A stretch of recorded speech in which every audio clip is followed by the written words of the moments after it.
All right, so we are hoping to run this broadcast here for you, or the show for you tonight up to the usual time in which we go for. But we are experiencing some uh, bad weather condition out there, so we hope to run it for you tonight. Welcome as we wait on the team of panelists to join us tonight on the program. Closing argument here on Truth 96.1. This program comes on Monday to Friday, 9 p.m. up to our sign of time. So today mark the 18th day in the month of November. The year is at 2024. Welcome to another edition. I don't know which part of the world you are tonight monitoring us, but as I say, we pray for good weather that we will be able to run this program for you up to our sign of time. Yeah, tonight with so many training issues, um, so many training issues on our plate tonight, especially when it comes to our country, which we have to talk about, and then give you the opportunity, you out there listeners, to participate through the form. So, welcome to the program. My name is Ansu. I'm here alongside with Heron. I'm waiting on the rest of for the team, the panelists, to join me tonight on the program Closing Acumen. Coming on the show, this was exactly what I bounced into. Yeah, and this was exactly what I bounced into. Yeah, and really, this one it just came up by surprise because it's not it won't be no it's not part of our talking point yet, or going to be part of our talking point tonight when the guys comes on. But I bounce into the one here, and where I see the Civil Service Agency, the CSA, Republic of Liberia. What do they have here? The initial findings of qualifications of some civil servants, a total of 2,824 employees hold associate degrees, while 9,783 possesses the bachelor degrees, and 1,885 have graduated or postgraduate, have graduate or postgraduate qualifications. A significant portion of the workforce, 9,233 employees, lacks a high school diploma. An additional 6,281 individuals have only attend a high school education. So this one, I just bounced into this one here on the internet from one of a very renowned Liberian journalist who just posted this one. Where it says here, Civil Service Agency, Republic of Liberia. So it's not an easy thing. And if you go through the comment section there, Alfonso Bani said, no wonder why Liberia has poor productivity in every sector. We have the people where they work. This one from Godson Togar. This another one says here, Christian G. Bashu say, you guys are already working at the agency. Kudos for the great job.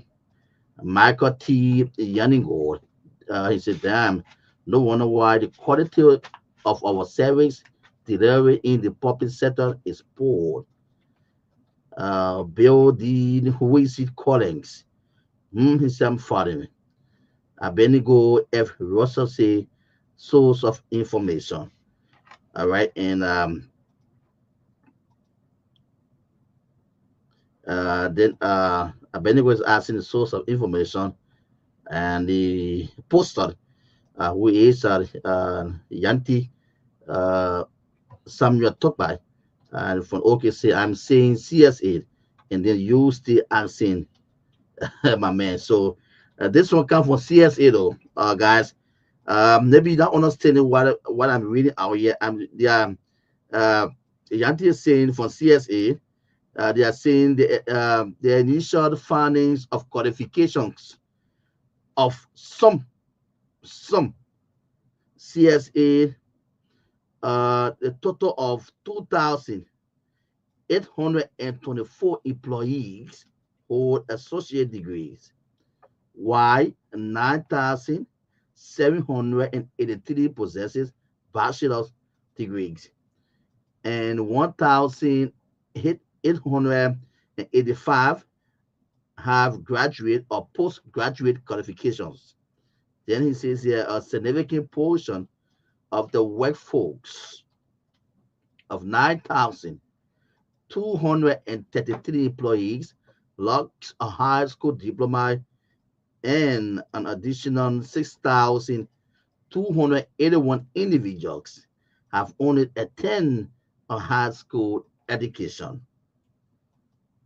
So, wow, it comes there on I think he got it from the CSA official website on such information.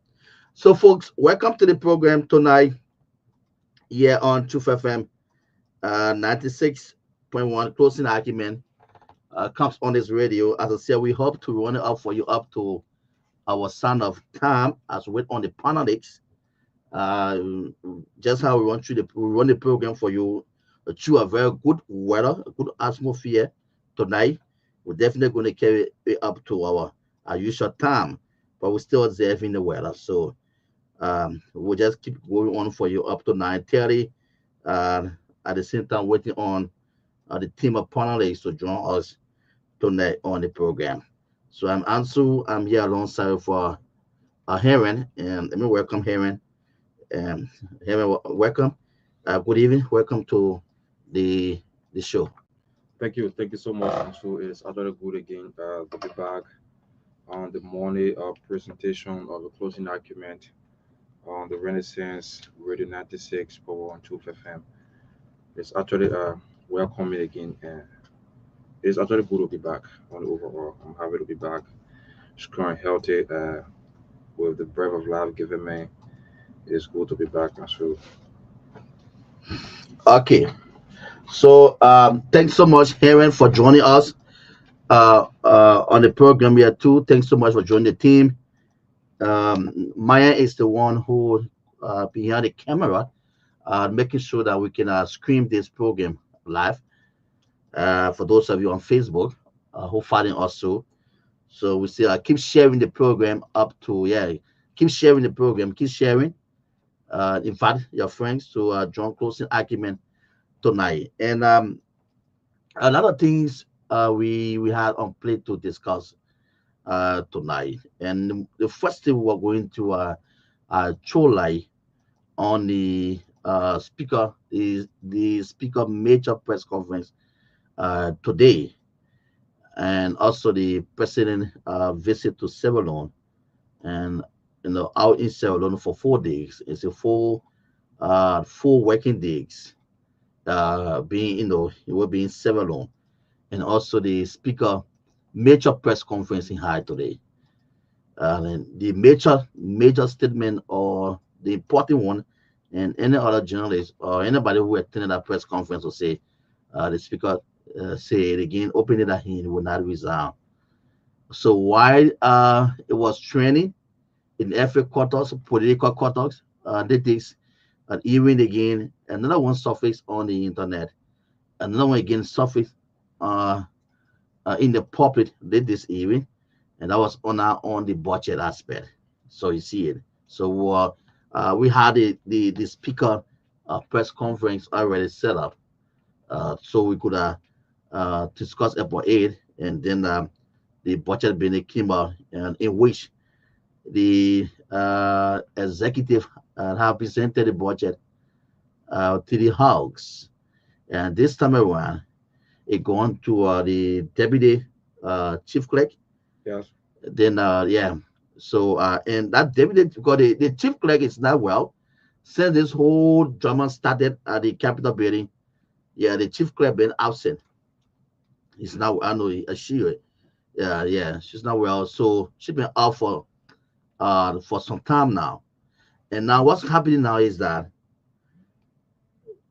we are now thinking, or someone will say, someone may like to say, maybe the deputy chief clerk will have to pass it over to, will take it to the chief clerk house for the chief clerk to to go through it, to view it. Yeah. Then it will be like first come first serve. So you that among the two block, the first that will go to the chief clerk house. What is happening in this country?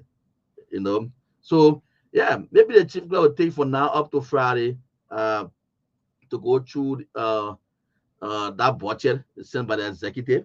So it will be that first come, who come first, you will be served. So he left with the two block now to start doing follow up. But it is the budget have been passed over to the deputy chief clerk, and we're getting information that it has been passed over to the majority block.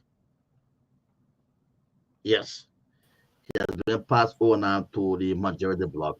So two things happened today.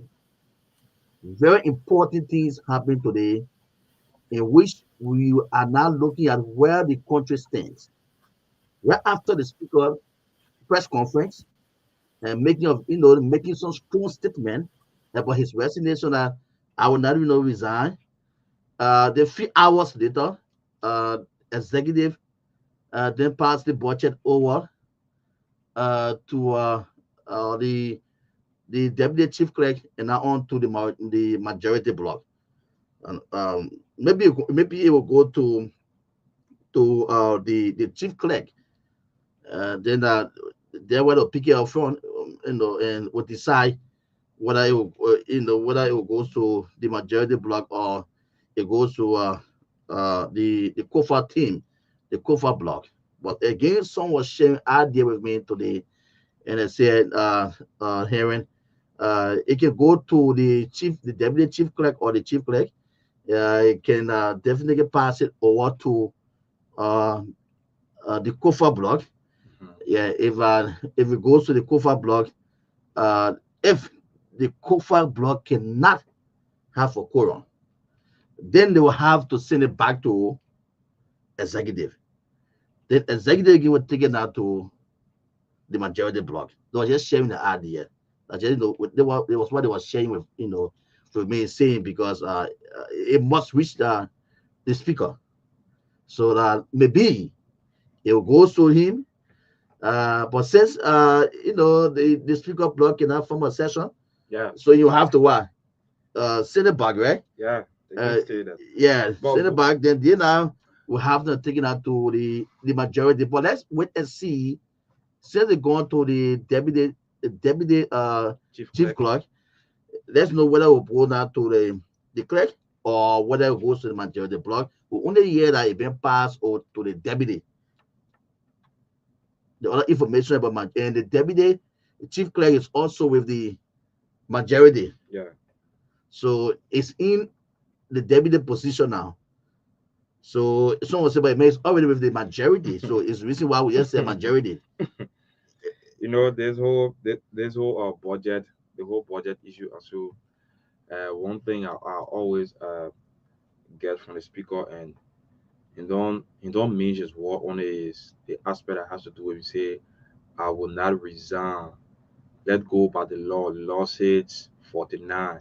If you guys cannot reach 49, then so definitely I will not resign. And I think that's it. The law is the law. Let's follow the procedure. So now, as it relates to the budget, whether you go to the majority bloc, the leader speaker, the labourable concern now is that the budget should be passed on the referral channel. Okay. It should be passed on the referral channel. So but it should be passed. yeah. That's the main issue. It should be passed. So who's doing Liberian people job? Let's welcome seeing Chief Tammany George. Yeah, let's welcome him to the show tonight. Chief Tammany George, you're welcome. Welcome, Chief. Hey, Ansu and Henrik, good to see you guys. It's good to be back on the closing argument tonight. Today is November 18th, 2024. We glad to be back and to do the Liberian people's business. Before I go further, let me say that tomorrow we'll have Justice Kabina Jane on the show to be on our show live with us tomorrow. There's no secret that what's happening in the country is a reminder of our dark past. To have the Liberian Constitution being violated flagrantly is something that concerns everybody. It should concern the entire citizenry. There's no time to play games and play politics. I spoke to the former finance minister, and he said that the process has always been they drive to the Capitol building and present the budget to the speaker. It's like a official ceremony. That's the procedure. That's the procedure.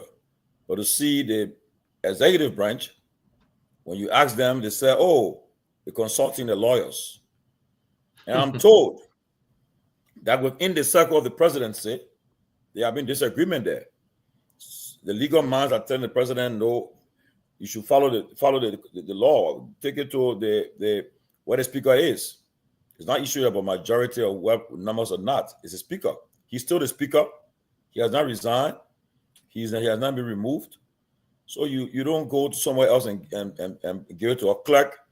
The acting clerk take the budget and carry it to the other guys, and they think that is all to it. But we're gonna see what happens, because a few of them go and discuss the budget. It's a divided house. It's not coming from the speaker. You take it to the Senate. I agree. The vice president, he was a presiding officer. The budget is not addressed to him. It's addressed to the pro tem. And the pro tem, I can tell you, I'm sure that she will not take that budget and say, "Well, we discuss it." Okay, because for the budget to become law, they have to concur with the House, and then they go to the president's desk. But again, I will say this publicly: President Boga should be blamed for what's happening. He's aware of what's happening. Initially, I was trying to gain the benefit of the doubt, but there's no secret. The president has injected himself into this process.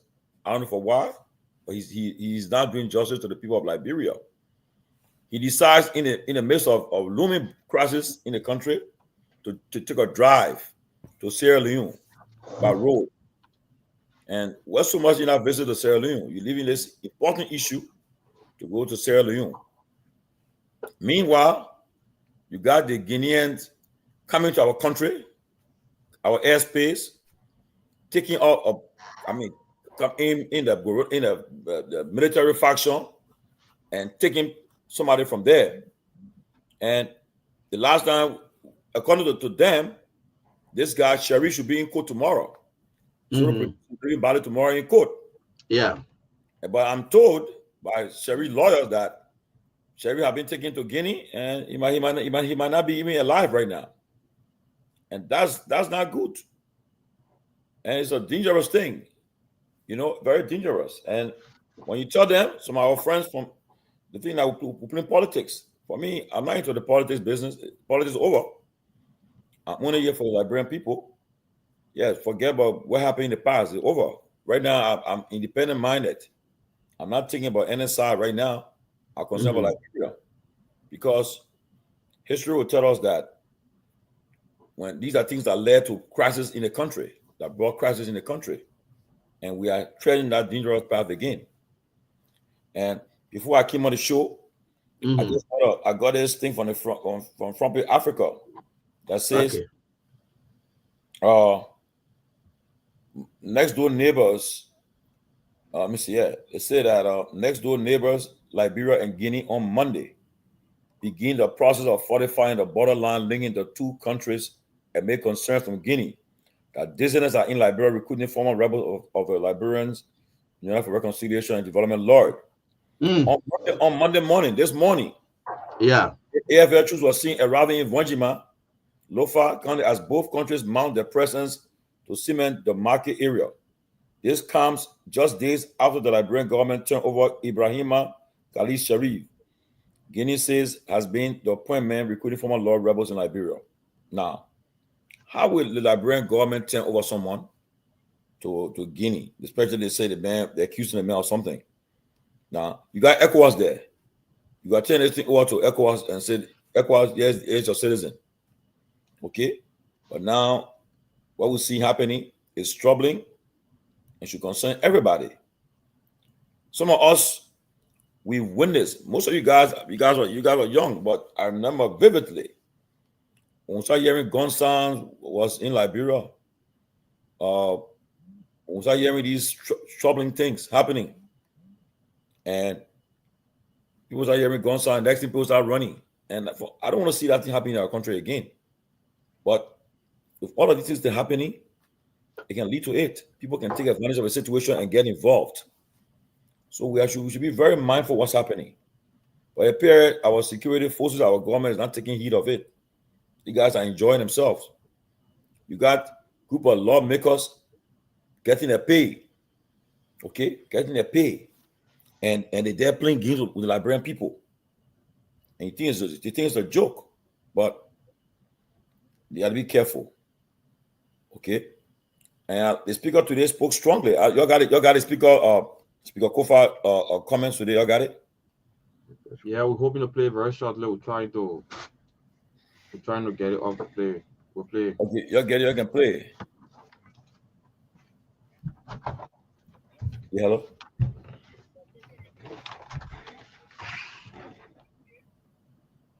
Ooh. Yeah, I was talking about, but I'm on live right now. But I'll call you back. Okay. I'm sorry. Yeah, you can play. But it's a serious thing, though. And people are taking it for a joke. No time to be joking. Don't take it for a joke.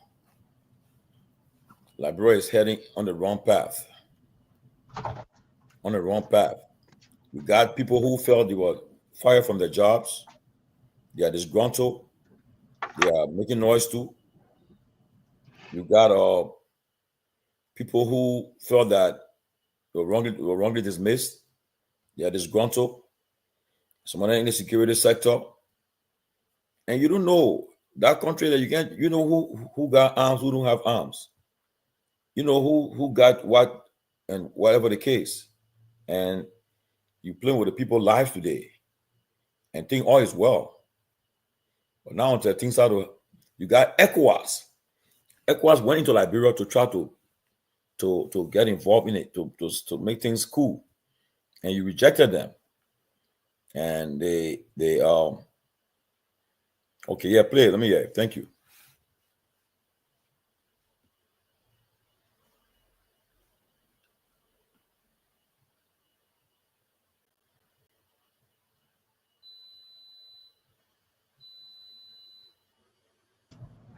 We can play now. Yeah, play it. Let me hear. Yeah, play. Those charges.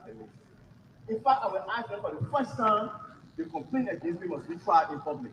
Let me the press, let me everybody. We will try that case here. I'm finished.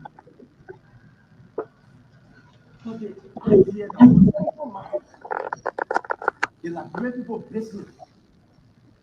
Simply look me in the eye, you afraid of me, or you afraid I will do something. I have already committed. I will recuse myself. I can stand here publicly and say, so help me God, I will recuse myself the minute that complaint is constitutionally lodged. So that's no issue. The majority will have to find another excuse. To those who, every day they send their bloggers out to say, The speaker coming resign. We call a press conference. And I know the speaker coming resign. The speaker coming resign. Resignation is an option. It's a voluntary act of mine that I will never give to a majority black or to anyone.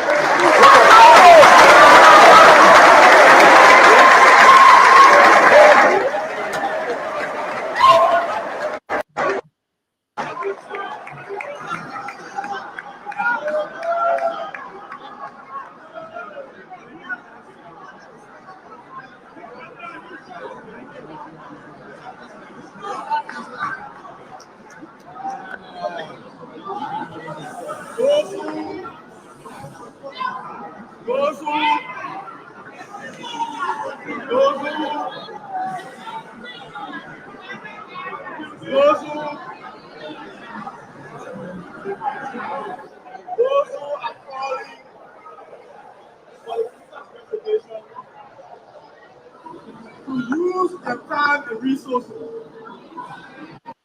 All power is inherent in the people. The legitimacy of any institution is given by the people. We are gratified that the majority of the Nigerian people stay with us on the side of the rule of law.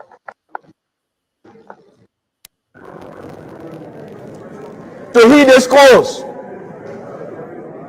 our heads are blooded, but not bowed. Our backs are straight. We can face the Liberian people. Our vision is clear. On this journey, we will stand squarely on the side of the Liberian Constitution. We will stand squarely on the side of the rules of the House of Representatives. Any other thing anybody wants to do, you will do it without our acquiescence. The law is the law. We must proceed by the law. You want to remove me? I don't want to be there one more day past 49. The minute you get at 49, you will see how I pack my office so far.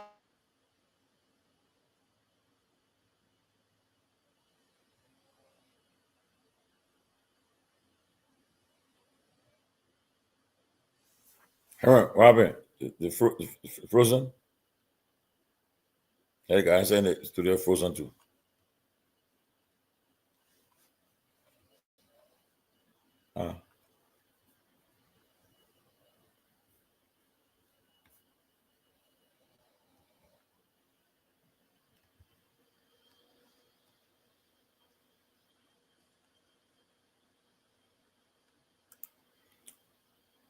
I think the guys are frozen too. I think the guys in the studios have frozen, but let me continue. That's the voice of the Speaker of the House of Representatives, the Honorable Jonathan Funati Kofa. I think our guys, I think we have problem in Monrovia. I think power outage again, I'm sure, because the guys are not on. I see they're not on. But that's what we're having.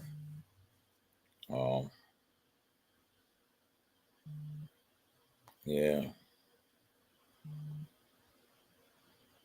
That's what's happening.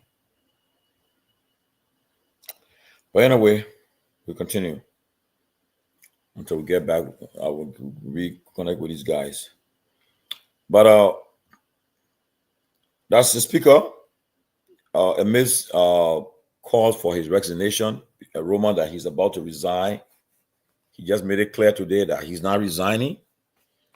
He's also said that in order for him to resign, go to do it the right way. So that is the guys should go before they bring the matter to the plenary, to the full house, and they will ask him to recuse himself. He will step aside.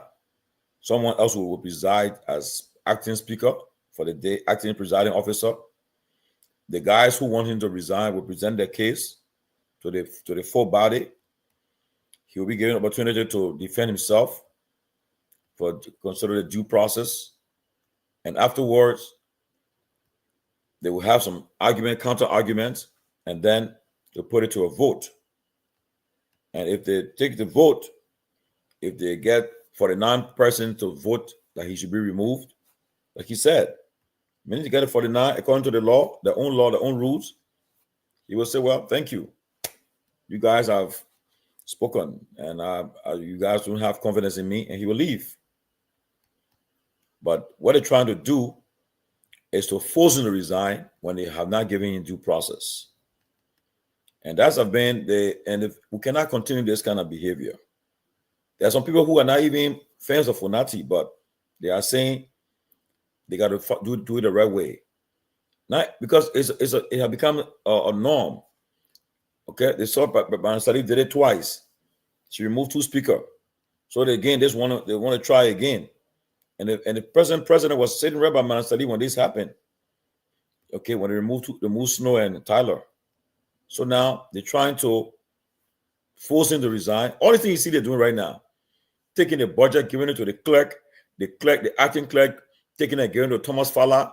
These are all strategies they're using to force him, to embarrass him, thinking they were frustrating to say, okay, yeah, you see, but they're playing with a smart lawyer, someone who understands the law, who knows the Constitution, and he's not going to bow to the pressure. Yeah, and his 30 members that are standing with him still, they are for him. They are trying to lure these guys to join them, and the guys are refused. And they see what's happening now.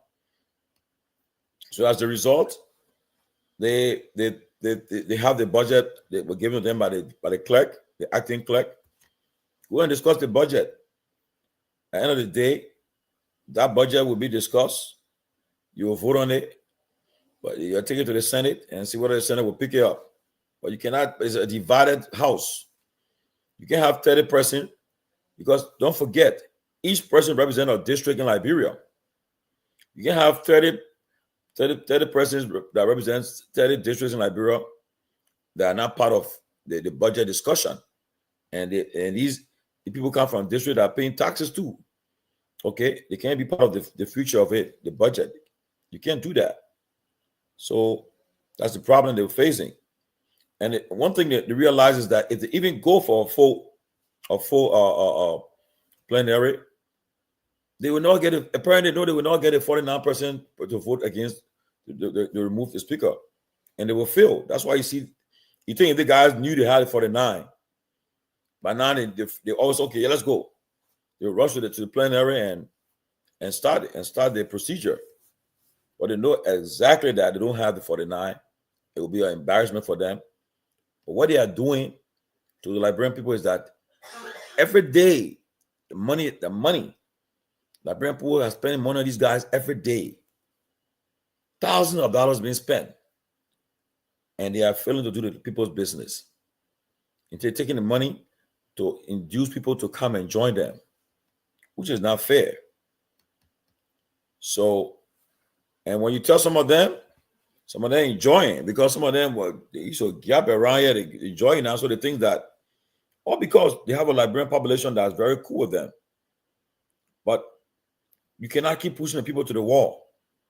We are today's November 18th. We got roughly 12 more days, less than 2 weeks for the month to end. We'll be approaching the Christmas season. People need to take pay. And if this impasse affects the people payments, definitely you have a problem. So it's only good for them to understand that they are holding Liberian people hostage because of their own selfish reason. And the president, as you're aware, he's in Sierra Leone. He went by road. So you're going to have a 5-day state visit there. It just don't make no sense that the president will be going to Sierra Leone. Why? He had crisis in the country. We agree there's 3 separate and coordinated branches of government. But at the same time, the word say coordinate. They coordinate together. One of them cannot do all the other. The executive cannot function with all the legislature. The legislature cannot function with all the executive branch. But at the end of the day, the ball reached the hands in the court of the Supreme Court, the full bench. And the full bench, I believe, won't just look at what happened and say, well, they know what's happening. They know that. Before Ben, we look at and say this, you know what happening. So we wait to see what happens, but that's the situation in Liberia for the day. Meanwhile, we've been told that the border in Lofa is tense, and people are concerned about it. So it's about time that, as far as we're concerned, the president has not submitted his budget. As far as we're concerned, the president has not submitted his budget to the legislature. He's in violation of it. He needs to submit the budget the right way. You have a speaker that the Ministry of Finance will go to and present the budget to the speaker. But this time around, they are saying they present the budget to a clerk. And I know our friend and brother Kafuan is a smart man. I'm told that he's having a press briefing at the Ministry of Information just tomorrow. We're going to follow it and see what he says. Whether that's how they have been doing. Because they always submit it to the speaker like a formal ceremony. So let's see what happens tomorrow at the Ministry of Information. Are we on live? Are you guys hearing us? Okay. Wow. And recognize Jeremiah Kule. Jeremiah Kule watching from Mississippi Street, Greenville, Sando County. Wow. Wow. That's how far you are. Wow. Jeremiah House, Greenville, Mr. House, Greenville, Sando County. I see Yvette Cephas, Patience Siema. I see Ang Ang. I see Jolly, watching from New Asia Community, resident in District 4, Painesville. Okay, who else again?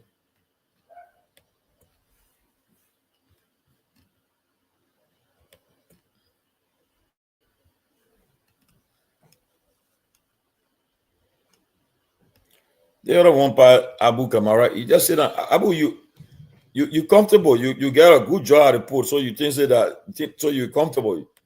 You sit down and say the speaker will be removed. But you forget to know, and then trouble when I come here, all the jobs then gone. So be sitting down talking about the speaker will move. Di Maria, watching from Pennsylvania. I was there last night around Exton. I went for our Basel meeting last night around that area. That's where I go for my doctor's appointment to in Exton, Pennsylvania. Leigh Conant, Fofana Momo Jr. from Broadview City. Yeah.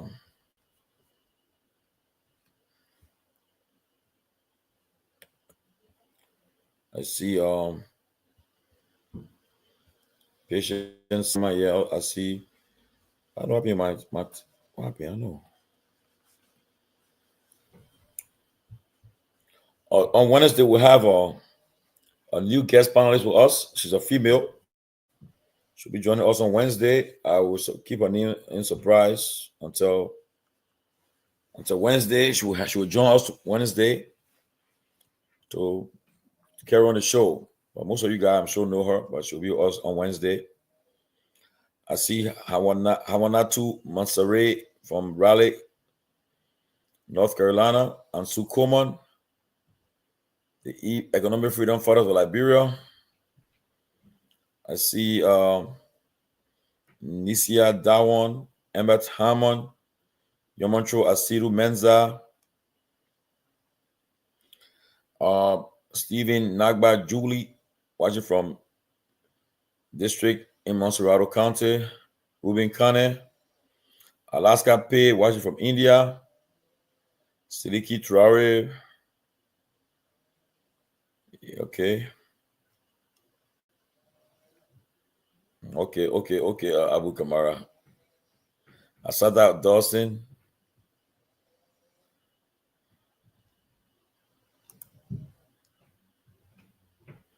Melvin Tape, Ramadan. So, Abdullah Dole, watching from Zozo City, Lofa County. Wow.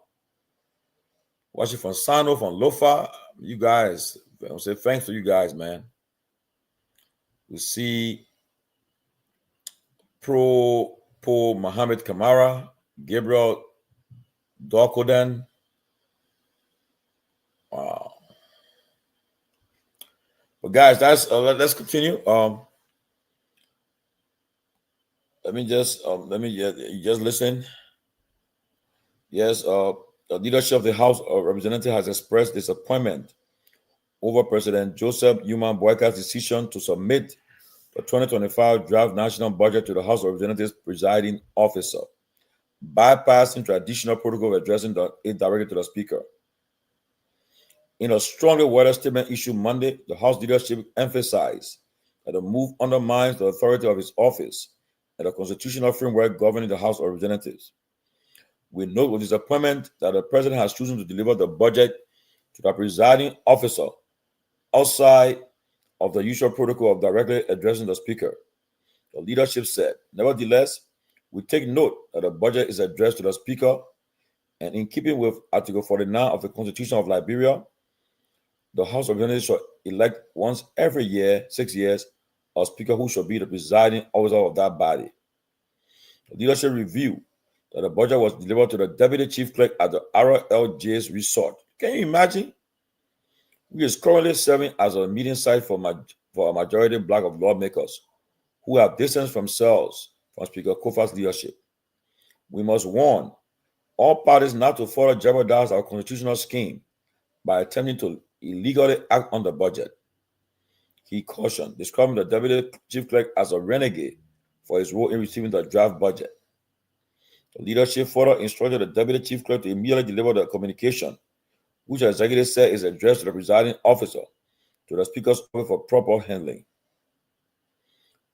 The pro-Kofa group accused the administration of violating the presentment clause of the Public Financial Management (PFM) law by bypassing the Speaker's office. The dispute over the budget submission comes amid a deepening leadership crisis in the House of Representatives. The House remains divided, with one bloc comprising a majority of lawmakers meeting under the leadership of Deputy Speaker Thomas Fala in a separate chamber. Meanwhile, Speaker Kofa continues to meet with his loyalists in the main chamber, although they have not been able to meet. That's what we are. You can't have them violating the law and accept it. It's just not the right way. And then at the same time,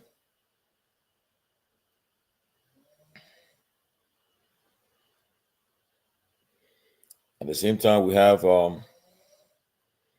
another story unfolding.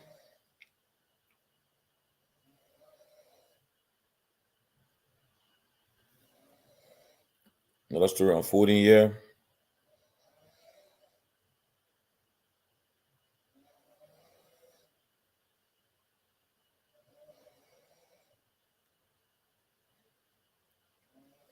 Yeah. Okay, another one is this the one that concern this is one that making Liberians getting nervous.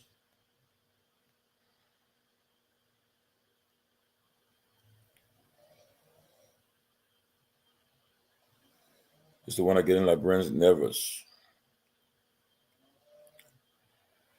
It said defense and intelligence officials confirmed to Front Page Africa Monday that soldiers of the armed forces of Liberia have been deployed to Vonjima in a bid to beef up the forces in readiness for joint patrol with the Guinean counterparts along the stretch of the Guinean-Liberian border areas of Lofa County. This follows a decision of the Liberian National Security Council in fulfillment of decisions reached after a national security meeting last week. Now, there's a guy called Ibrahima Khalis Sharif. They're accusing this man of recruiting former soldiers from Lord. Maybe you don't know Lord. Lord was the Liberian United for Reconciliation and Development during the Liberian civil crisis. They're accusing them of trying to help remove the the present military junta in Guinea. But we're informed that on November 3rd, some special forces from the Guinean military flew into Liberian airspace in a military jet and went to Liberia and came to get this guy from the Liberian government's custody. The government is saying that it's not true, and tomorrow they're going to produce this guy body in court. But his lawyer is saying that he's out of the country. He was turned over to the Guinean military junta, and they believe that he's might probably been dead. So tomorrow we'll know from the court whether this guy is still in the custody and so forth.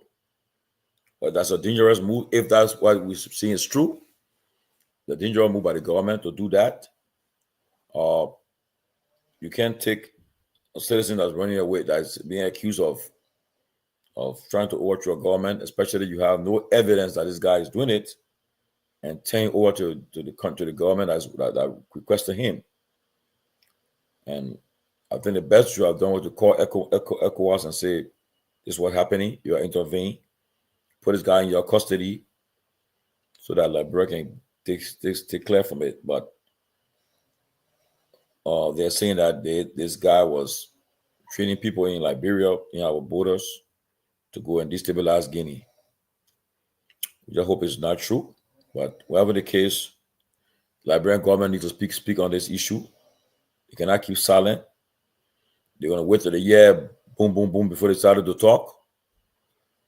And when you hear about border crossing, I think you get nervous because we all know what we're experiencing in our country. And if you have a border crossing, just not the right thing to do.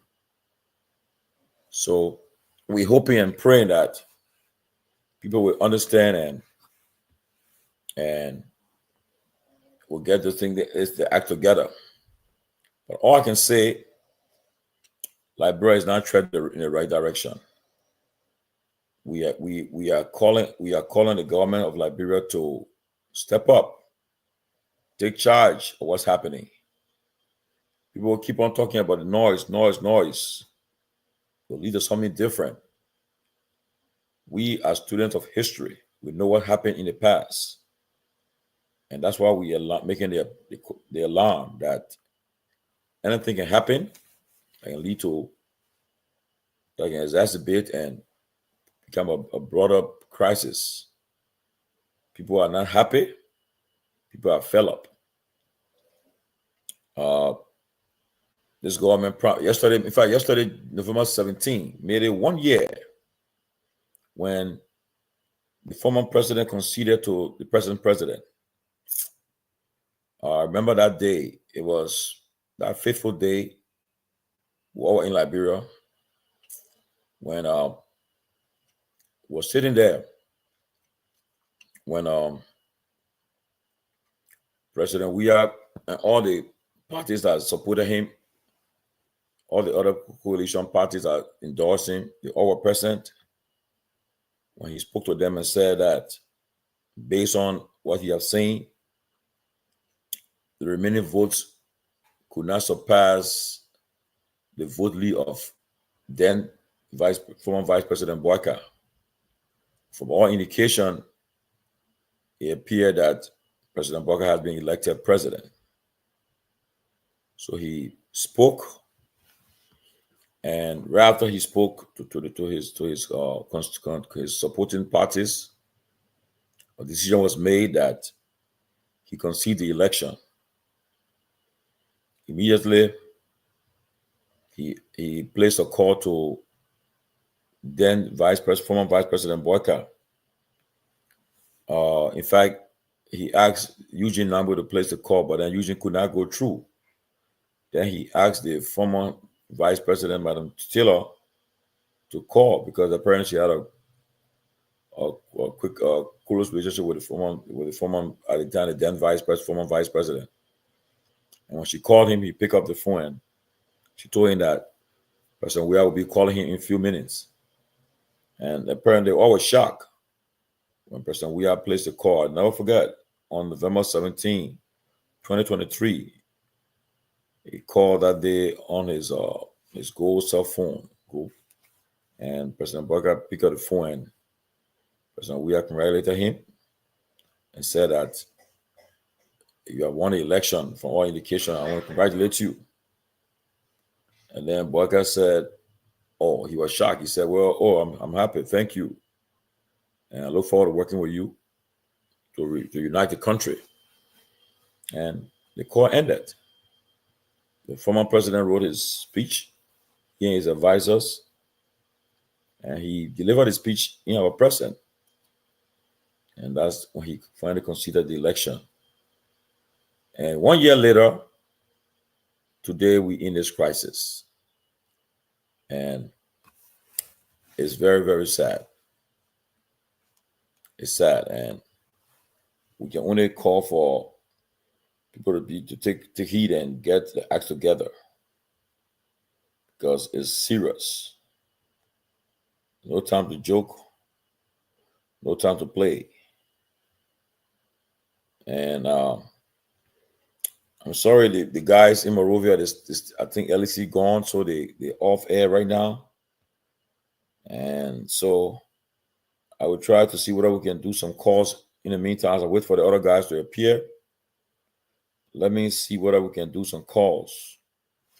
Let me see. The number to call is let me see. Call this number. Let me see. 1 minute. I want to get a number to call so we can make the show.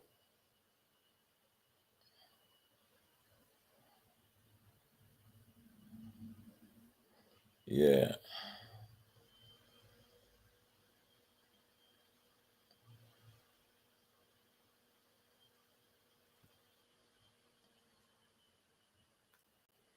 Let me see. Yeah, I want you guys to take part in the show to call so we can participate, make the show. Let me see. Okay.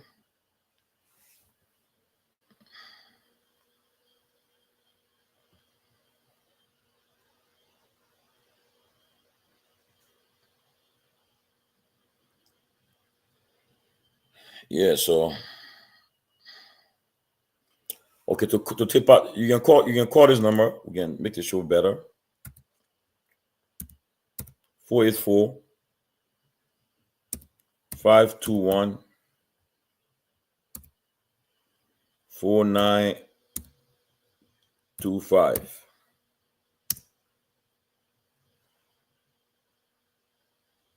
So to take part in the show, you can call this number. And yeah. So you can call this number. Call 484 521 4925. If you want to participate in the show, let's talk about what's happening in the country, about the news, about people at the border. Our army have been sent to the border to beef up the border, and also about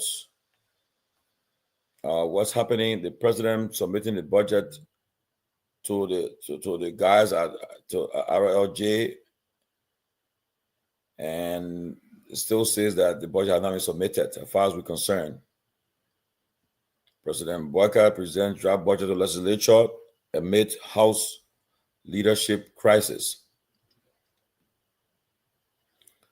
Thousands gather in solidarity ahead of. The Speaker Kufa is saying he will not resign. The Speaker reaffirmed decision to stay in office. Liberia and Guinea were inches away from war in build-up to arrest extradition of alleged coup plotter.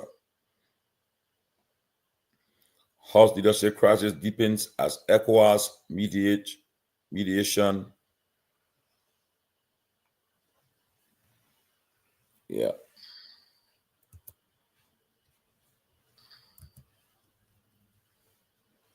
So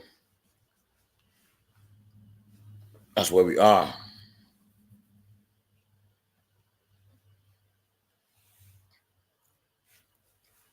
So I encourage you, you can call the show and let us continue to talk what's happening in the country.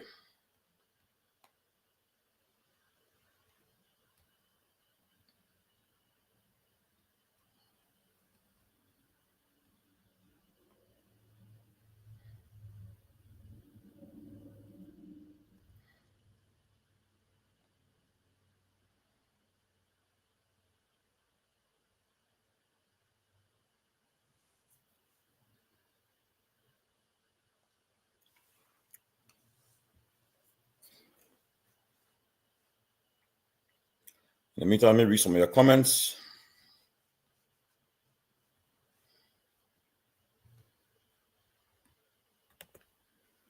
Okay, Gabriel Dulokan said, Dukodan said, President Boyka knows exactly what he's doing. The president is old and don't have future. Again, that's the reason he's wanting to create his own forces in our country.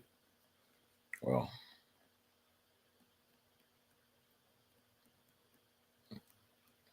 Patience Yama says, JMA is the worst president Liberia ever had.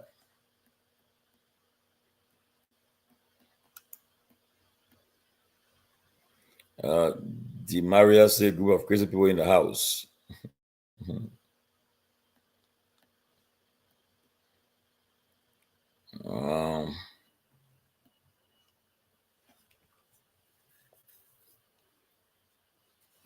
Oh, this is Poco Monsieur.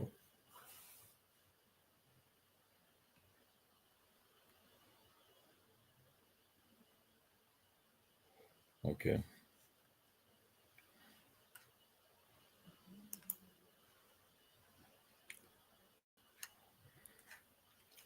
So yeah, call, let us discuss what's happening in the country concerning the crisis at the house, the issue at the border, everything.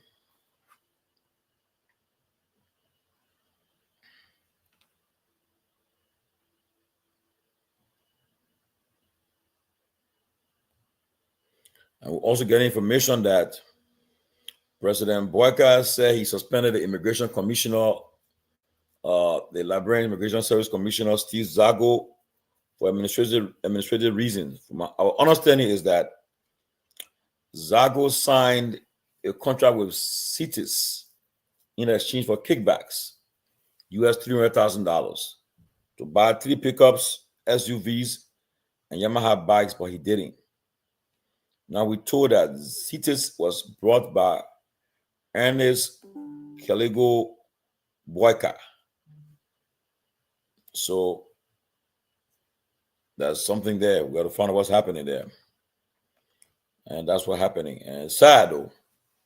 But I got some interesting information for you guys too. Another one I got to say is this. Liberia's an interesting country. Very interesting country.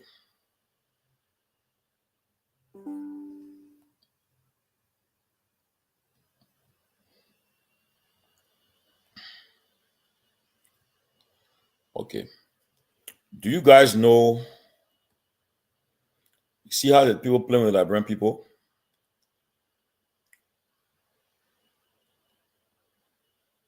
Okay.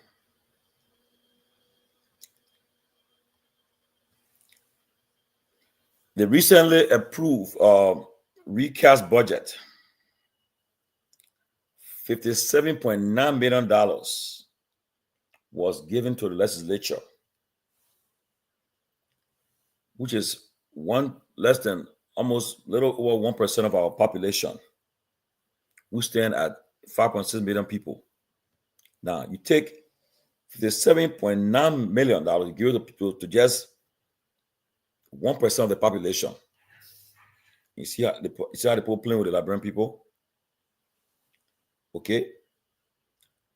Okay. You got the lawmakers. Each of them, you put all the benefits together, they earn about $120K a year. Okay. Then just before the crisis started, they gave the budget from last year gave $45,000 to 103 lawmakers for vehicles for them. They do it every 3 years. So in the legislature for 2 years, and for 6 years, as a member of the House, you get $90,000 for vehicle every 3 years. Good news, the guys are back on. Guys are back on. Our guys in Moreover are back on. We're back on the radio. I just got information they're back on. LEC is back on. So we are back on now. I will see them anytime. But let's continue. Good news. Okay. Now, can you imagine now? So if you're in a house for 6 years, you get 90,000 US dollars. Because you get it every 3 years. 45,000 every 3 years. If you in the Senate for 9 years, you will get how much? You have to do the math now. 90 plus another 45, how much?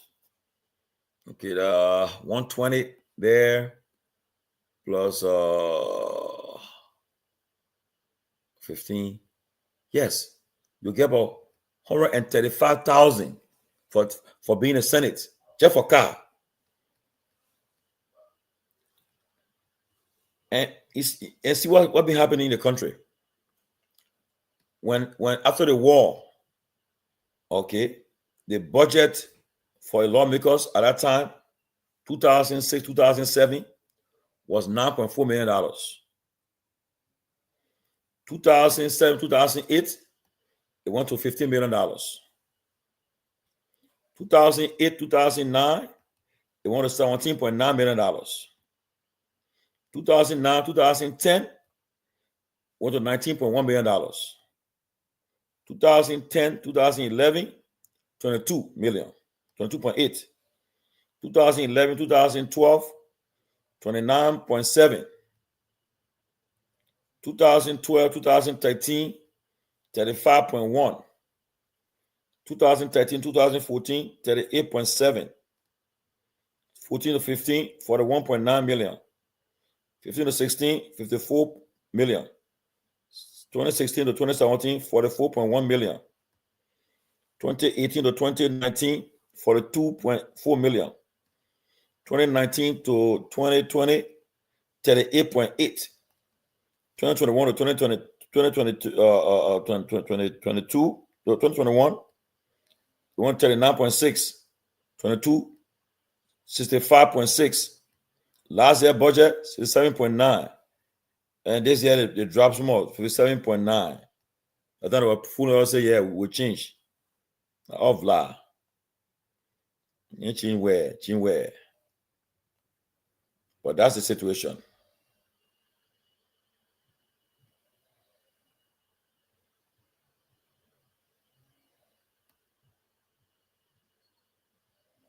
Guys, you guys come back on. You guys in the station.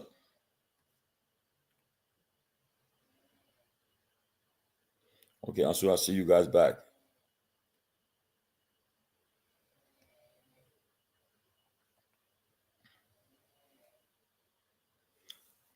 That's what happened. Can you imagine? These guys have played with the Liberian people's mind for so long. Every year the money goes up, and they play, and that's why everybody want to be lawmakers. Everybody. But again, it comes back to us, citizens, the voters. We go and vote for the same people again. I mean, you see what the people doing to the country. They give themselves all that money. And the guys that you see that pushing this removal of speaker, look at them. They have held key positions in the legislature for the past 20 years. Since 2006 to now. How many years now? 2024. Yeah. 18 years. You guys have become millionaires overnight. It's a sad, and I pray that Liberians will get it soon, because it's hurtful. It's hurtful that our country has been treated this way. It's been treated this way.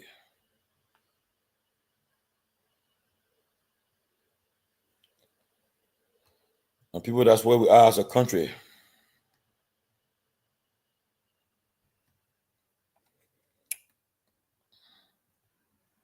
It's sad, very sad for our country, though. What we're going through.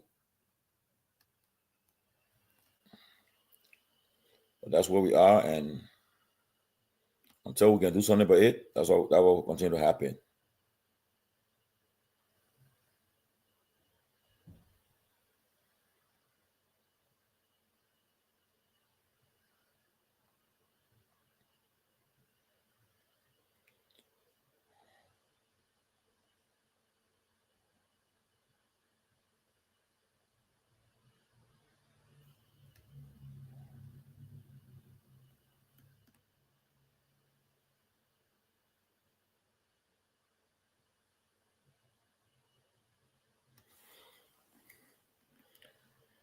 Well, Sir Richard Clinton, everybody put working, the boy come from work and can't join us. It's not easy. To do this thing is free. Or people doing it for free, taking the time to do it. Some people got the other business, the kids and the family got to do a lot of stuff too. That's why it's not an easy thing. But the guys are coming. People leaving work, and the time has changed. People that's leaving their work. Today I work from home. That's why you see me out. I'm home already. But the guys are coming, and let's keep on talking. Let's keep on talking about what's going on in the country. It's a tough thing that's happening in our country. Serious problem. And we cannot continue to play this for a joke. If you guys are aware what happened before in the past, you know what I'm talking about. Okay.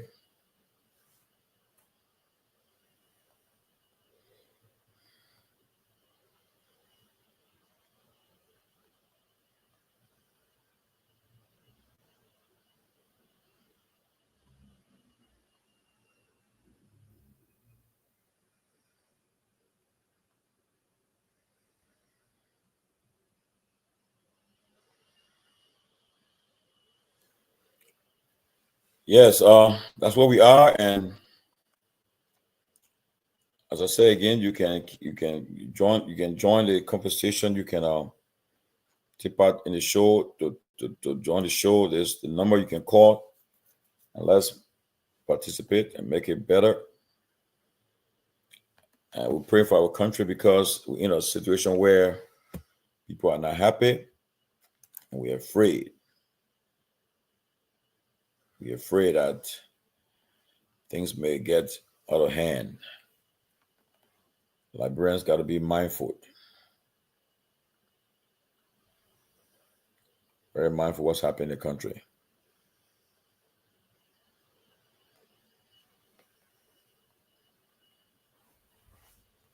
So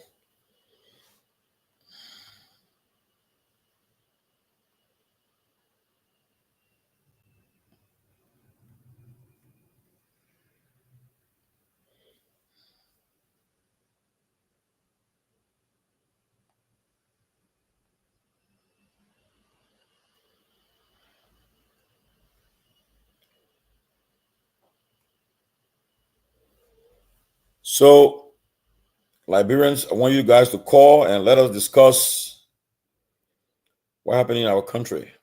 What's your take on it? How do you feel? How do you feel what's happening in the country? It's important.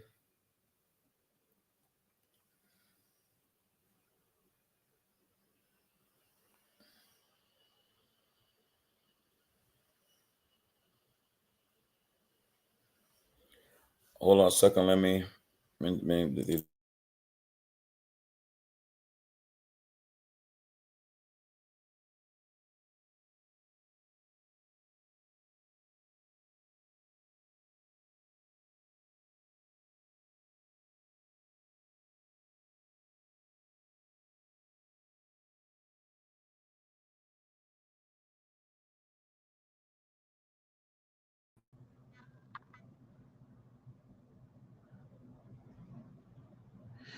Yeah. So good to be back.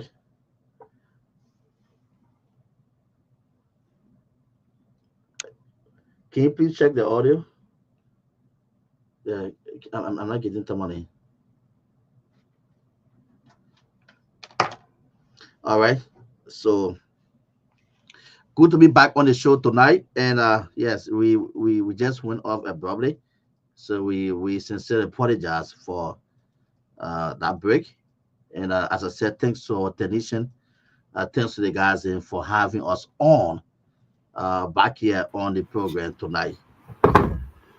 Uh, but don't forget, the show is also live on the Closing Argument page, Facebook.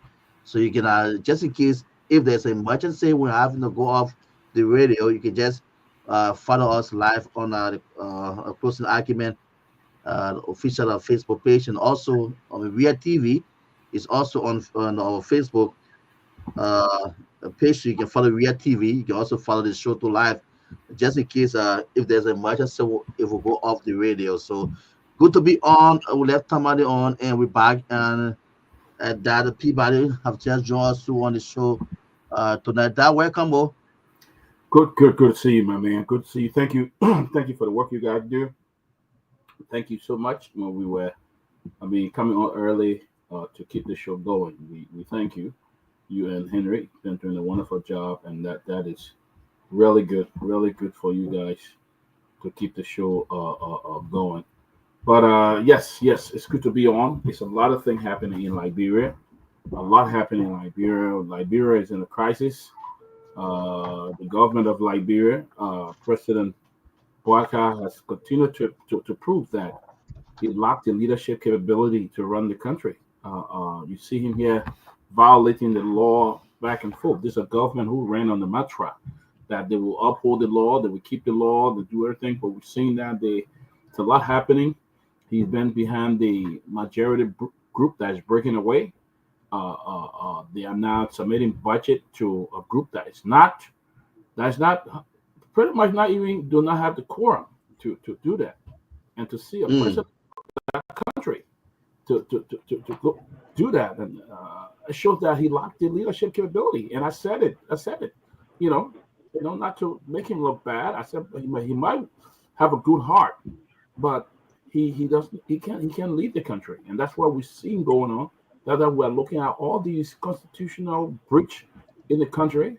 You have one of the hiring body, ECOWAS, that sent people here to talk to you, to help you resolve that issue. These are the people who stood up and were butchering each other, blooding each other. They sent a group to Liberia, and he failed to meet with them. The majority bloc disrespected them. And that's why we see what's going on in Liberia. And I want to say this. I want to be very clear, guys, that I won't be surprised they're going to pass budget behind the speaker. The president is supporting it. And today, all along, the budget has been submitted to the speaker all along. Today, we saw them taking it to LRJ.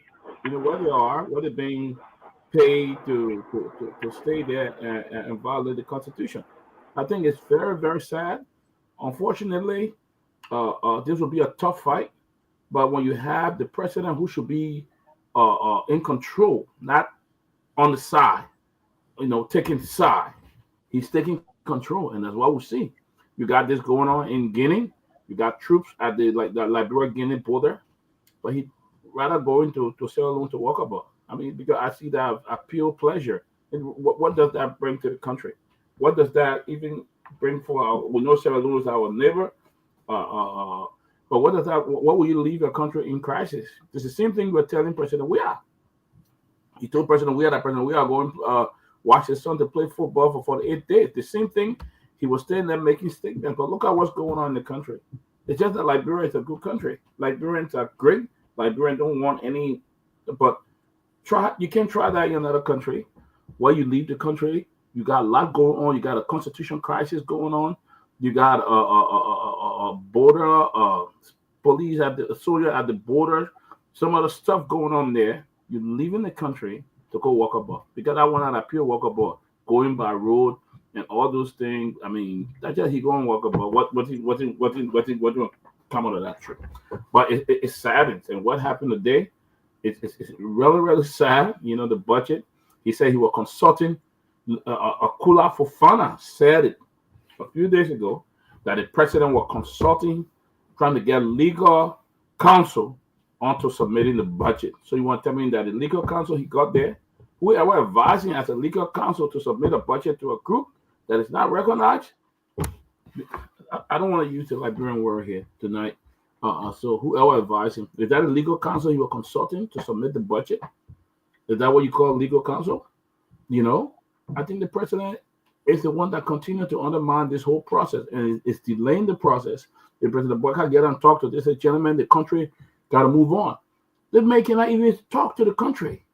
He can't even tell the Liberian people that he's obligated to let them know that this is what happened in the country. We are working to resolve it. Don't you think the Liberian people deserve it to hear from you, to let you to know what's going on in this country?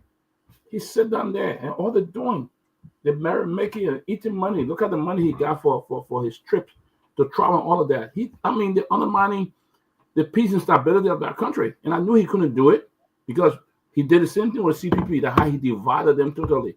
Now he would divide Liberia. He would divide Liberia until we get totally discombobulated. That's how Liberia going to be. We're going to be sort of divided. We're going to be organized. There will be trouble and all kind of stuff going on. That's how he's going to divide that country. Very, very sad for him. I knew he couldn't lead that country. I just knew that President Biden couldn't do it. That's why I didn't support him. I knew he couldn't do it. Sylvester, welcome, man. Welcome. Tomalin, good to see you, man. Yeah. You know, I knew it. Sylvester, chime in. Thank you, Dr. Peabody. I think you struck it well. And on a serious note, we need to pay some attention in the country. The last time I said it, most of my, even too many, was trying to hit me up. Say, oh, this is, and exactly what I was looking at. I was trying to predict something here, and here we are. Yeah, exactly we are. My prediction is coming through. I was saying where we headed, the president of the government is going to support the renegade side, and I still refer to them as renegade side. And listen, my disposition at the time didn't mean that I was trying to not support the rule of law. No, I've been very, very clear on that.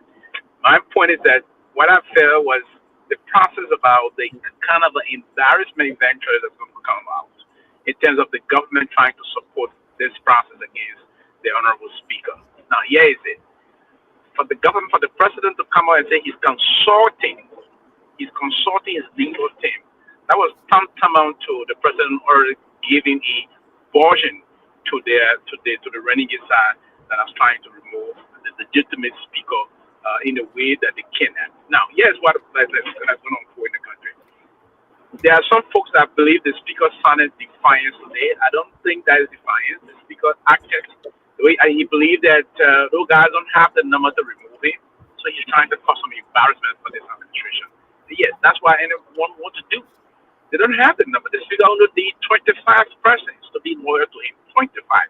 He got 30. He needs 25 individuals, lawmakers,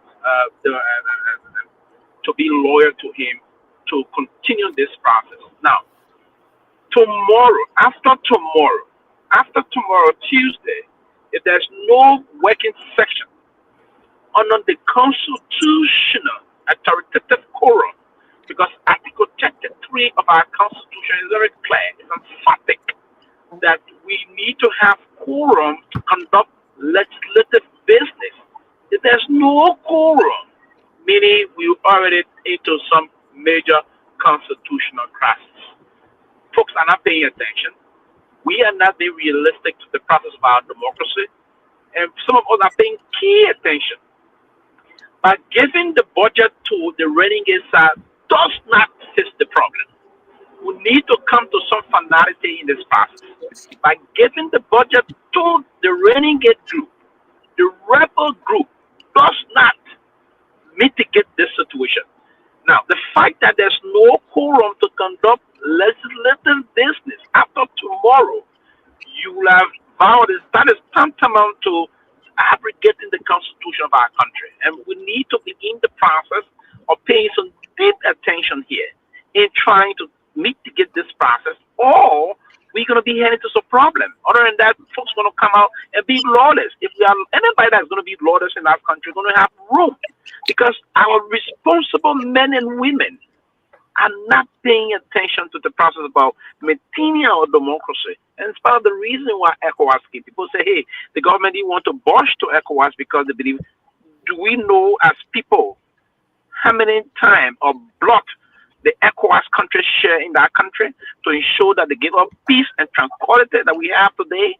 Do we know the billions of dollars the United States of America spend to ensure that the ECOWAS or the ECOMO or the UNMIL, the United States of America spend billions of American taxpayer money to ensure that our democracy is protected?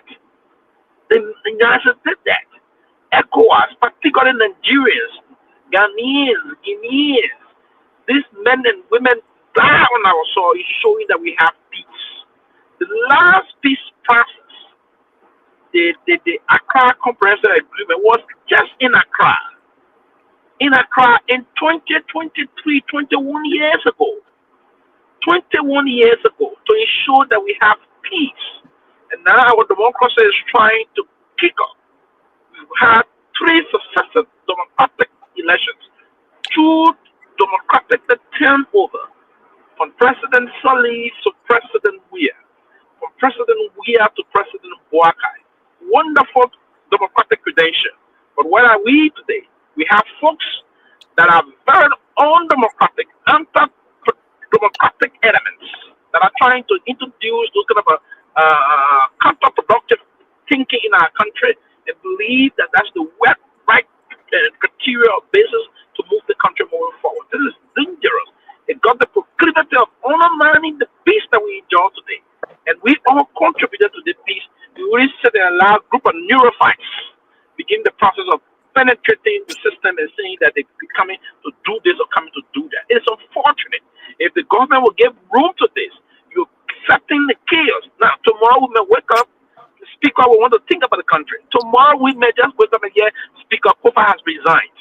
But is it the way to go about it? That's not the way to go about it. Tomorrow someone will begin the process to rebel against the constituted authority. Should we create room? I didn't think Boakai would be the one to do that. I understand we all spoke against the kind of the Junta type of administration and the rest of that. I can recall when you served the Samuel Doe regime, when Doe made all of them major and the rest of that, people detested that. People spoke against military kind of a government and the rest of that. The fact that today we have a constituted authority, we need to allow the constitution to unfold. If you want to support the renegade side, make them to get the numbers. You need 49% to push your petition. If you put your resolution and say you don't want the speaker with the 49, you vote to get the speaker out. That is too fair. And that is what we need in the country to move the country forward.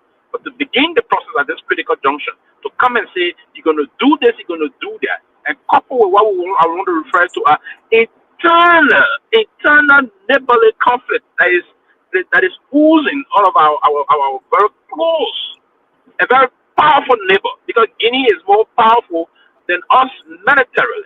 So I want to think that one of the processes you needed to do is to fix this process as to how folks were involved in planning to survive the Guinean government operating from Liberia. There is a more bilateral or diplomatic way we engage this to ensure that we stop these kind of things from happening in our country. I think quickly, I would believe and call on the speaker. Folks said he had his press conference today. He believed that he got the number to sustain this process, because I'm speaking for the country to function. I'm speaking that we all should move on collectively. But to begin this kind of an issue about seeing the country operating the way we operate in, that's not a good sign for us. That is not a good sign for us. I think we will have to now begin the process of being loud. Name calling.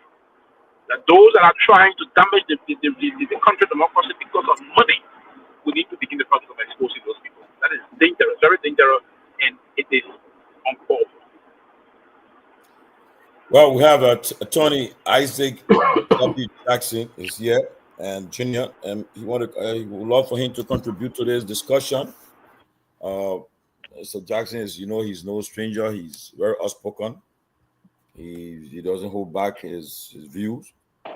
Well, Jackson, wanted to hear from you. What's happening in the country the last 72 hours? Thank you. Thank you very much. I have been a little bit quiet for a while. I've not been on any of the talk shows. And I've been receiving few text messages asking me what's going on. The reason why I thought to keep my powder dry is that, look, the respect for the sanctity of our democratic constitution cannot be carried out in a selective manner. I'm sure we can walk and chew gum. I really believe in the depth of my soul that what is being done to Councillor Kofa is violative of the Constitution of the Republic of Liberia. Notwithstanding, Speaker Kofa, there is not ample evidence to show to the rest of Liberia, and I dare say the global community, that he, Speaker Kofa, ever demonstrated unshakable faith or demonstrated unshakable respect for that democratic constitution that he now goes to rescue him. And I'm making his point because I think as we grapple with the challenges confronting the country, it behooves all of us to show respect to the Constitution. When we see the Constitution being disrespected, we should speak out. We should not wait until it comes to our doorsteps. For me, when you do that, it presents a semblance of hypocrisy. Councillor Kofa, Speaker Kofa, was the presiding officer in the National Legislature when the Constitutional Court of Liberia, the Supreme Court, the highest court in the land, declared the president's action uprooting tenure holders to be illegal. I say today, and I say, like I said yesterday, the Councillor Kofa did not pitch in anger. Since assuming office, President Bouaka has routinely polluted the body politics by willfully violating all the laws. I wonder why was Councillor Kofa not concerned about all these violations as Speaker? Someone needed to have erected a checkpoint so it would not have emboldened the president and those who support him to come after him. Some of the people who were tenure holders, their tenure were for 5 years. Councillor Kofa tenure as Speaker should be for what? For 6 years. Councillor Kofa did not speak for those people. I still maintain, and I will argue anywhere, even in my grave, that all the tenure holders, because I went to court with the CDC government, because I believe these things so passionately, that when you violate the term of other people, you're violating the Constitution. The president has the power to put the tenure to stay in power for 6 years. Speaker has it to do 6 years. Other people were given Constitution derivative of Article 89 of the Constitution. Those people, the government, Bouaka removed those people as those they were nothing, as though they just came there and no law supported them for being there. You understand what I'm saying, brother? So it started with the people who were tenure holders. I recount again that even the great United States of America impeached its president, Andrew Johnson, for violating the tenure law of this country in 1869. Our tenure law was urinated upon, metaphorically speaking, by Bouaka. Bouaka did not stop there. He violated Article 34 of the Constitution when he brought in a yellow machine without legislative input or enactment. Still, our Speaker did not pitch in anger. Article 21B of the Constitution was also violated when security men operating under the instruction of those Bouaka appointed zone in on the headquarters of the CDC, violating the sanctity of the headquarters of the opposition political party in the country. There was no anger on the part of the speaker who's supposed to be a CDC. Article 21B of the Liberian Constitution says, with all such warrant, you cannot go to people whom it happened. When Kofa was speaker, those who violated the sanctity of the CDC headquarters were never invited to get reason why they did so and on what instruction were they operating. The speaker was presiding. It was reported in the news that these people have made effort to violate Article 21B of the Liberian Constitution. Again, outside of the standing operating procedure, the government put also military men to intimidate the supporters of what? The CDC, when they got in the street to welcome President Weah back to the country. When the speaker went to take action, he called those people in chamber behind the scene meeting.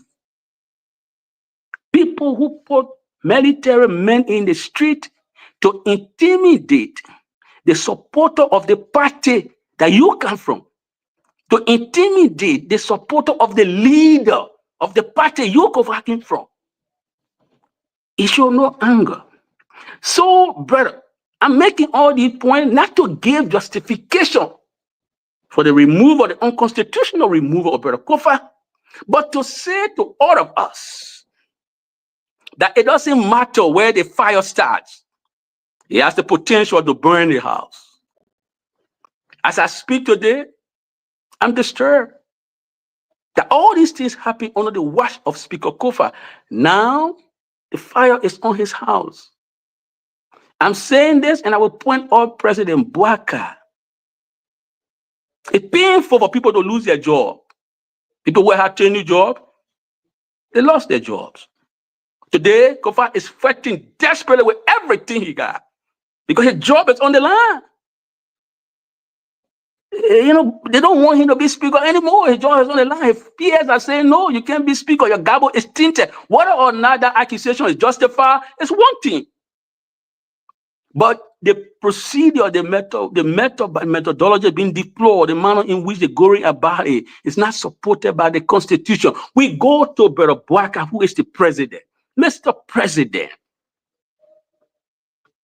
if group of Liberians wanted to move you from power by means not provided for in the Constitution, will they not be charged for treason? They will definitely be charged for treason. So it shows to all of us that nobody should use any means to remove officials of government from power not provided by in the Constitution. If Bouaka said Ashley Bar and gave currency to this to happen to Kofa, he will be opening the floodgate. Like I said, I started right by saying, Kofa, you are speaker. The broad yellow machine violated Article 34. He said, before the president carry on negotiations, there must be legislative enactment. Anything beyond or close to $1 million should be what? Subject to public bidding, competitive public bidding. Nothing was done in our and Yellow Machine King. Even for the first time in Liberia's history, in a long while, I don't want to be the first time, but for the first time in many years, the Supreme Court of the Republic of Liberia, exercising judicial courage, said the president was wrong. The president does not enjoy absolute power. The president's power is limited by tenure. He could not have done so. The president shamelessly went and suspended those people for no justifiable reason, and yet went about to remove them. Kofa was not angry. Today, they coming to Kofa. I was asked Bouaka the same question, Mr. Bouaka. The way your people are trying to move Kofa, not provided for in the Constitution. Are you not opening yourself up for other people to get angry, to use means not provided for in the Constitution to remove you? And if they were to do so, you will run to the court? Or what are you going to do? If you don't show respect, you know there's a maxim in law that says, if you do not operate within the ambit of the law cannot protect you. You don't expect the law to protect you when you do not demonstrate respect for the law. When you do not demonstrate any decent respect for the law, how do you expect the law to protect you? When you do not stand up and get angry that the law was violated, when other training officers were removed, why are you going to that same court to tell you to protect you? What are you doing? What are you doing? Why did he not stand with the court? When the court said the president was violated of the law when he removed all the 10 people, Garrison Yelu, like myself, exercising courage, going to the court and challenging the Black administration, and the court ruling in his favor. In my case, the court did not rule in my favor because Kopo, who was on maybe the instruction of the president then, I don't know, but who was either intimidated by the power that be, I don't know, but he said that my letter appointing me did not expressly say I will train you, therefore I was not training you. That argument, I think, is sick. It doesn't make any judicial sense anywhere around the world because it's an old and discarded maxim in law. But Justice Kopo used that. I'm happy that Justice Kopo left the bench without anybody celebrating any of the opinion he ever issued. We got to be careful in our country.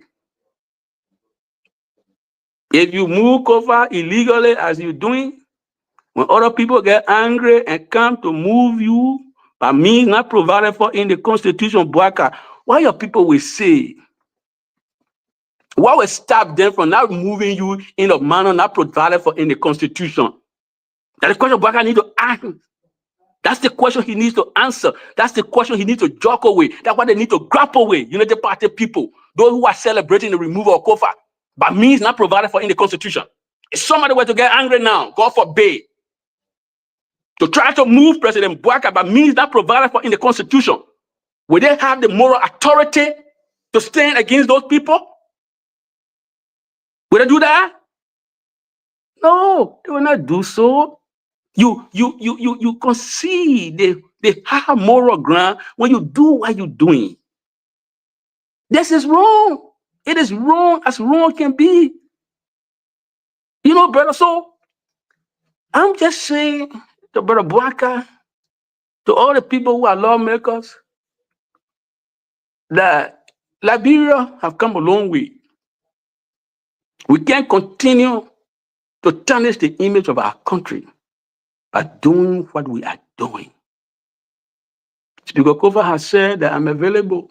You want trial? Come in the place there, carry on the trial. You don't want to go there to carry on the trial. What's stopping you from going there? Now, the question that we need to ask Brother Kofa too, what are under these circumstances? You can come up with any political zinger. What are under these circumstances? You can come up with a political jujitsu. I don't know. But if Kofa were to come up with a political jujitsu where United Party people celebrate him, I don't think they will be celebrating. You know what political jujitsu is? You know, jujitsu is that Japanese fraternity, right? Where you can turn your disadvantage into your advantage, right? That's political jujitsu. The back is against the wall. If we were to flip over now, if you were to command large number of people who will come in the street and stand and say the government is not fit for purpose, let it go. What would United Party people be saying? If Kofa were to mobilize the country and say the government is not fit for purpose, violating the law, he would have played a political jujitsu. Can he do it? I don't know. I'm not on the ground. But I'm just saying the violation of the law, nobody should take comfort in it. Nobody. Because it will not help you in the long run. It will not help you, especially where Liberia is coming from. If you don't respect the law that brought you to power, the law that brought you to power, if you don't respect it, who should respect it? It is the same constitution that brought you to power. We are considered on what? 17,000 vote difference. If you don't respect that, who should respect you? The other thing is, which I can talk about quickly, and I think Justice Janet on other network has talked about this. He has regretfully outlined what he called constitutional violations on the part of Mr. Bwaka since taking power. And I bring Jallah as a good witness because Jallah admits what happened to him as a result of what happened to him during the CDC administration. He did a public endorsement of Bwaka.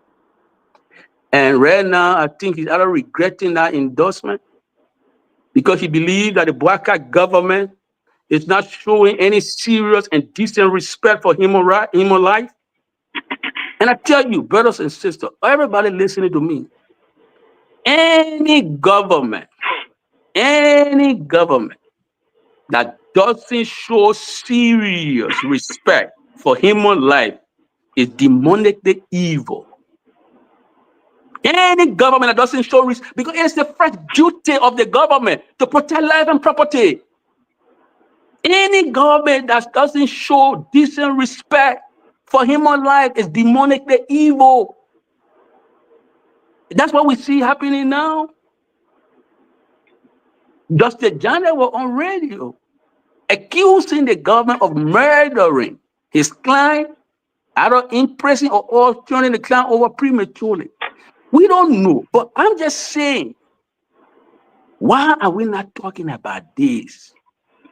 Everywhere around the world, when people are in prison, in government custody, they enjoy some protection. Today, if a political critic, maybe a vocal critic of the government were to go to prison, will you be sure that that person will stay in prison and survive, or whether they will go there and take the president and murder the president? It's chilling.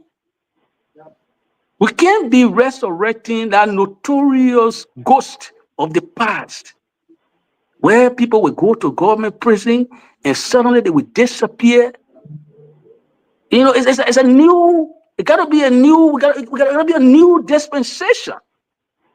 That unproductive title that never served the country before, you resurrecting it. How does it help the government image when people who are in government custody don't feel secure?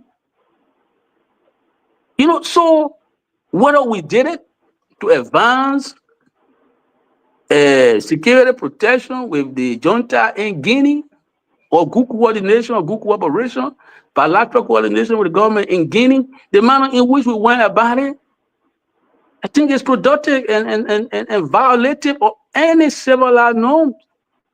People in government detention, in government prison should not disappear from government prison. They shouldn't. They shouldn't. It's demonically evil. Today, some of the former officials of CDC government, today they are still explaining what happened to Tobo Yensua, Bati Yensua. Sorry, I call Tobo. Because it is demonically evil to use public power to hurt other people. Whether they disagree with you, whether they agree with you, or whether you are fighting by them. Today, some of the people who work in CDC, they are still struggling to explain what happened to my friend Matthew Innes. Any government that doesn't respect human life is demonically evil and is not fit for purpose. I will say my truth on the radio because I know you want truth. Liberia is at once more at a critical place. We got to say our truth. People should not be disappearing in government prison. The government should protect life and property. You cannot sit down and somebody goes in government prison, his lawyer is making representation, and suddenly we can't find the person. Yes, how are you demonstrating respect for the rule of law? How? Look, one of the things that I thought people would even be appalled that the government did, even though it was insignificant, even though it was small, but the petulant behavior of President Bwaka to scrape Judy Andy of an honorary title for doing no wrong. Ishua break our conscience. It was Ishua being the sign of things to come. Then woman just performing honorable title bestowed upon her for her passion. Even if President Bwaka wanted to give Jallah Kekura Kamara some kind of role in culture, he could make an assistant culture minister, he could make him culture day. Do you have to scrape Judy Andy of a title because you believe she did not support you? These little things that we did not condemn. Why coming today to hone the speaker? And if they succeed in removing the speaker in a means not provided for in the Constitution illegally, If the speaker was to fight back, it means not provided for in the constitution. Where will the country be headed? Or are they underestimating the speaker capacity to perform political jujitsu? Are they underestimating his capacity to engage in political jujitsu? The same, look, but Bouaka is polluting the body politic. There's no two ways about it. See how he tried to mitigate violence against even the central bank governor. The central bank governor was ejected from her post illegally. Because I was still the speaker, though. Brother Chalu, he said, I can tell you, the law that created, established the new act of the central bank, which draws its strength from Article 89 of the Constitution, says, you can't move me without impeachment proceeding and proving conduct of wrong. Why can't they remove the fellow? Because he's from Grand G there. Bouaka said, Crown people don't got blood. The government should be operated vastly by people from Lofa County. The spirit, the letter of Article 5 of the Liberian. So when I hear people talk about, the Constitution violates we all disagree with the government, but that's not true. You know, sometimes don't come on the show and take the time and speed up some misinformation. Not all those spent by any government. That's a blatant misinformation, and I wouldn't sit here and allow you speed up the kind of a misinformation about any government. Let me be protected, please. No. You just been talking one people in the game, and you try to get some misinformation here. So when it come and allow you give misinformation about Lofians being, I don't know who moderating the show. The show doesn't have moderator. No. The moderator that's I'm coming in and provide this clarity. Justice. The moderator can do justice. Professor, continue, right? You know, I will try to resist the temptation of making the show. No, you don't have to try to resist. Come on. I'm just trying to provide clarity. Don't try to resist. I'm just saying something to you. Yeah, but if the show has a moderator, I think it's not safer, you know, for you to interrupt anybody when they're speaking. I'm not interrupting. You just did. But who's running the show? I think it's rude to interrupt people while they're speaking. It's just downright rude to do that. I have a complete statement. You come on. I mean, you know, you have the opportunity to come and do rebuttal. You know what I mean? But what I'm saying, no matter how painful it is to my friends Sylvester and other people who will be listening, we can't hide from the truth.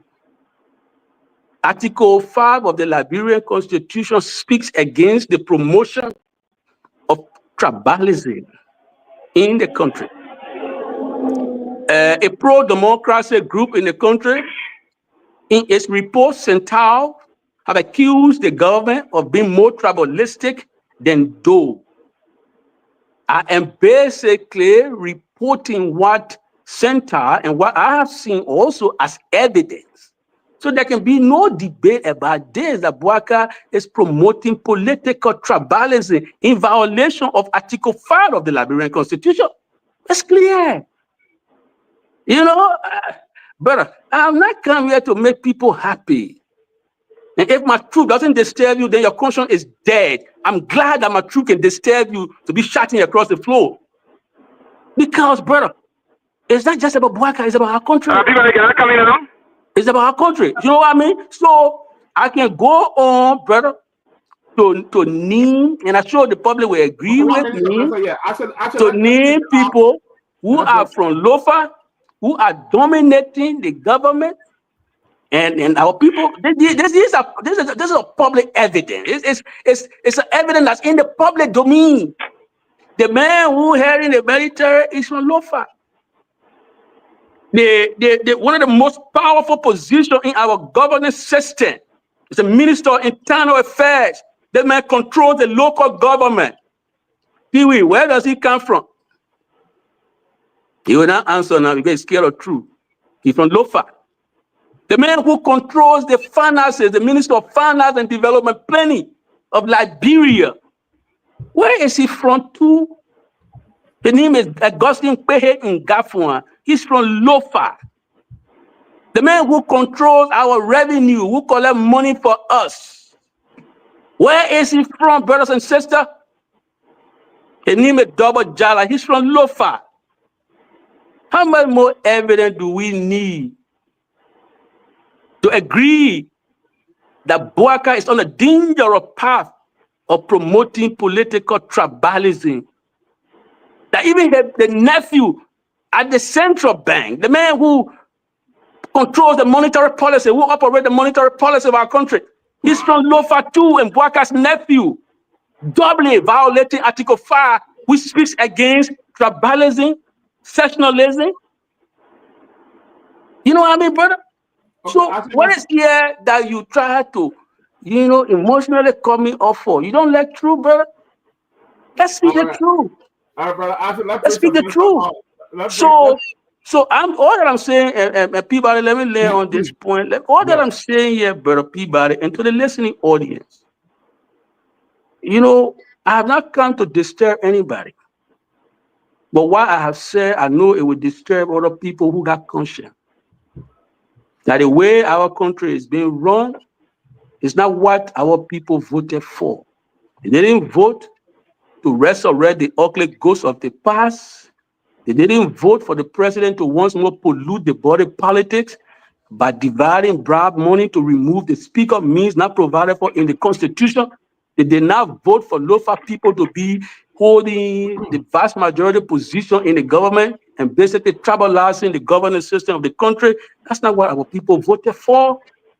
And so I think we need to do something about this. I think we need to be pronounced about this, and we need to call the government on this. All right. So,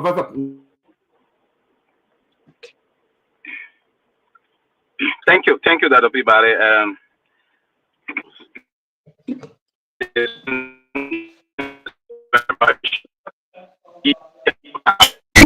Don't get moved.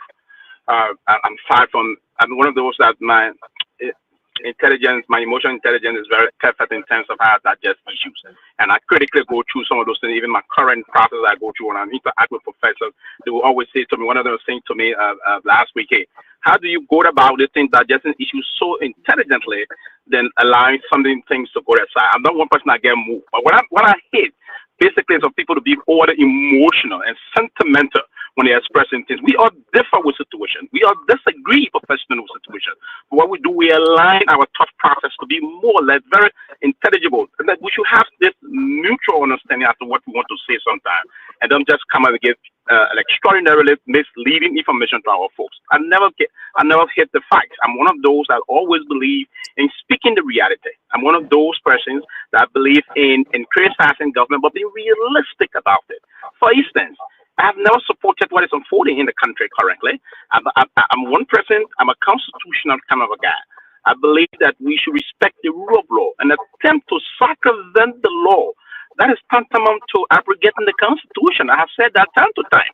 But to come and say, for instance, the Giuliani situation, it is the prerogative of the president also to appoint ambassador, cultural ambassador. That is not violative, as you say, violative of the law. Absolutely no. The cultural ambassador, all of those appointed position also, it is the prerogative of the president to do that. But if the president, when there are a lot of things you say I will agree with, but there are a lot of things you also say that are not in the line that I'm going to come to agree. Say, I can never get emotional on this kind of a situation. But one of the things I've loved, I don't even want to spend most of the time here. The Minister of National Defense, is the Minister of Defense from Lofa? Is the National Security Chief from Lofa? Is the Minister of Transport from Lofa? We go ahead with the Minister of State for Presidential Affairs and Chief of Staff to the office of the President from Lofa. No, so I will also.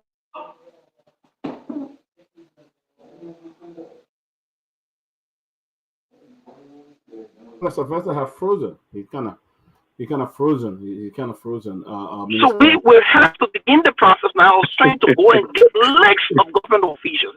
I'm not saying. Good. Sylvester, you running the government. You try to stereotype this kind of a tribal process. You still want to run around here.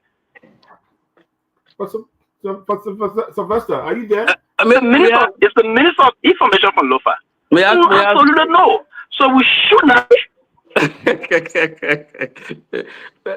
But the big true. Let me say that. Yeah, we're listening to you, but you keep going in and coming out. Right there. Yeah, we can hear you. Go ahead, Sylvester. Yeah, I think I've been having some technical issue. I think I'm in good. Can you get me now? Yeah, I can hear you. Yes, you are a little bit breaking in, Sylvester. So I don't know. You're a little bit breaking in. Hello. Hello. Does everybody can hear me? Yeah. Yeah, go ahead.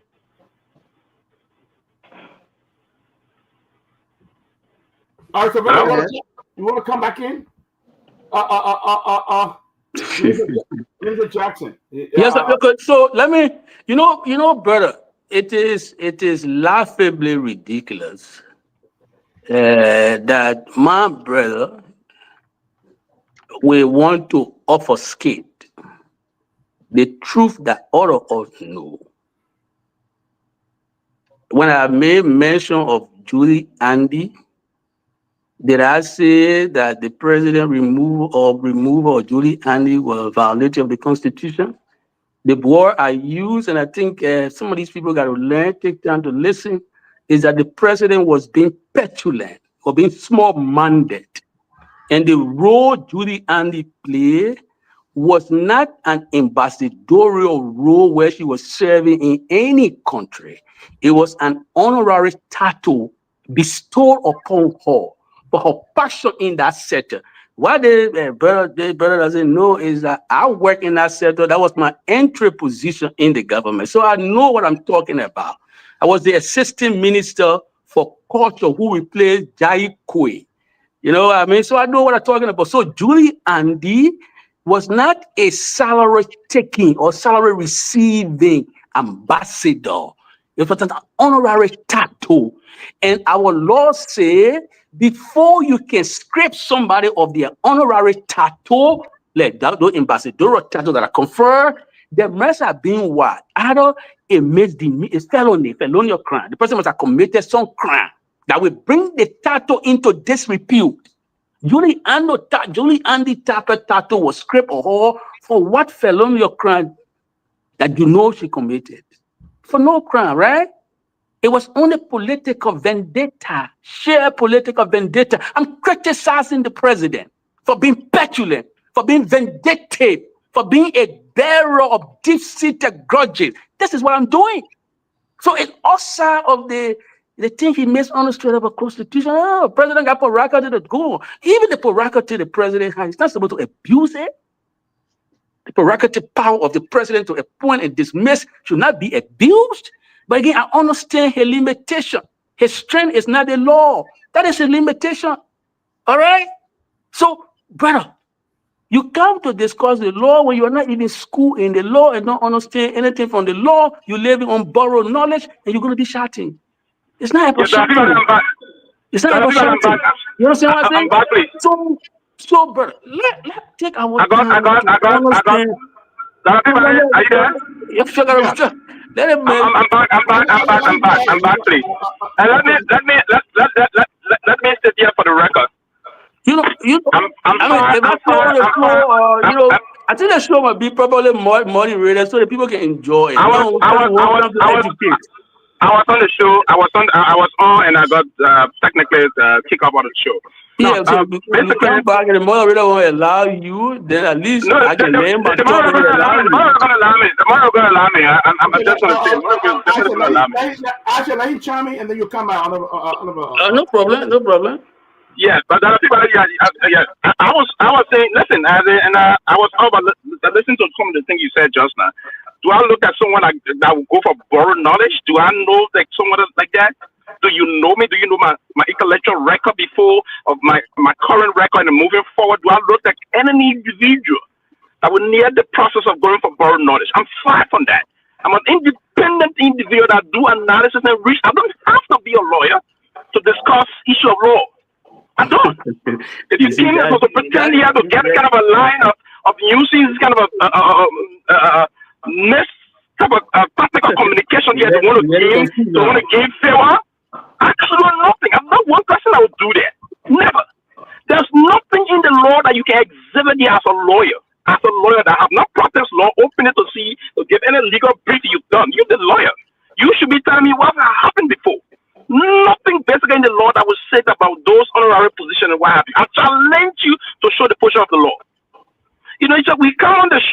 want to gain some level of sympathy or some level of respect from the audience, but want to portray in a more erroneous way. And we don't move on during this kind of a life. Don't know where to proceed if we want to do those things. And I was just going on to name to you.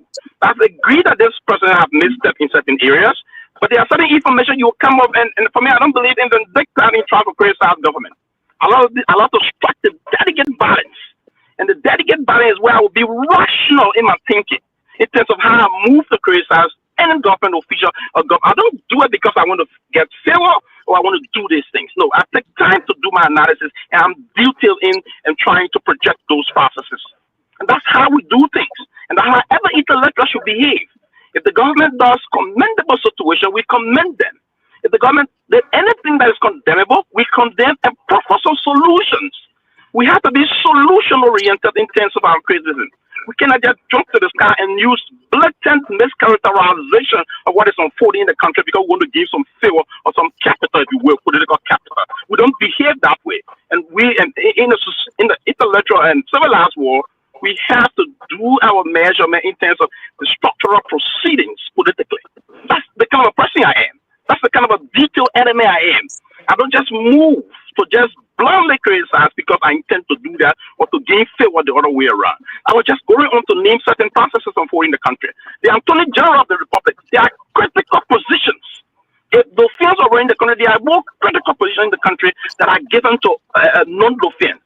For instance, the Attorney General, he's not from Lofa. The Mika Boss Information Minister is not from Lofa. The Transport Minister is not from Lofa. The Minister of State for Presidential Affairs is not from Lofa. I can go on and on. The National Security Director, NSA boss is not also from Lofa. Most of those critical positions, if you were to move to ask them. Then you saying I don't understand the law.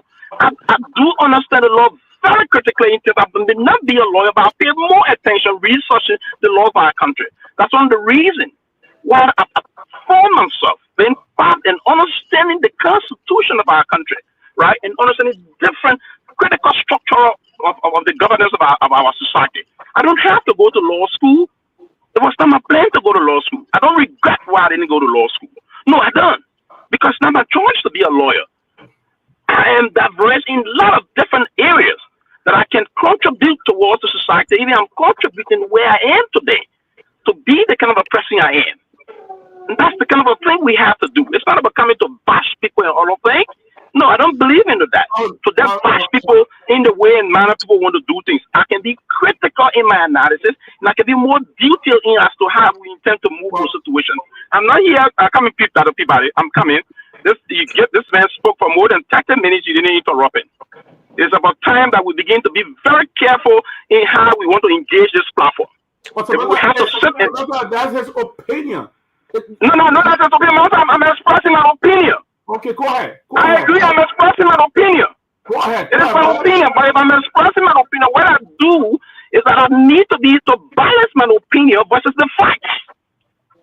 We have to balance our opinion versus the facts to not let somebody be more than very much unnecessarily criticizing an institution of group of individuals with no level of understanding as to the facts. We need to balance our opinion with facts, and that's the kind of way we can be judged.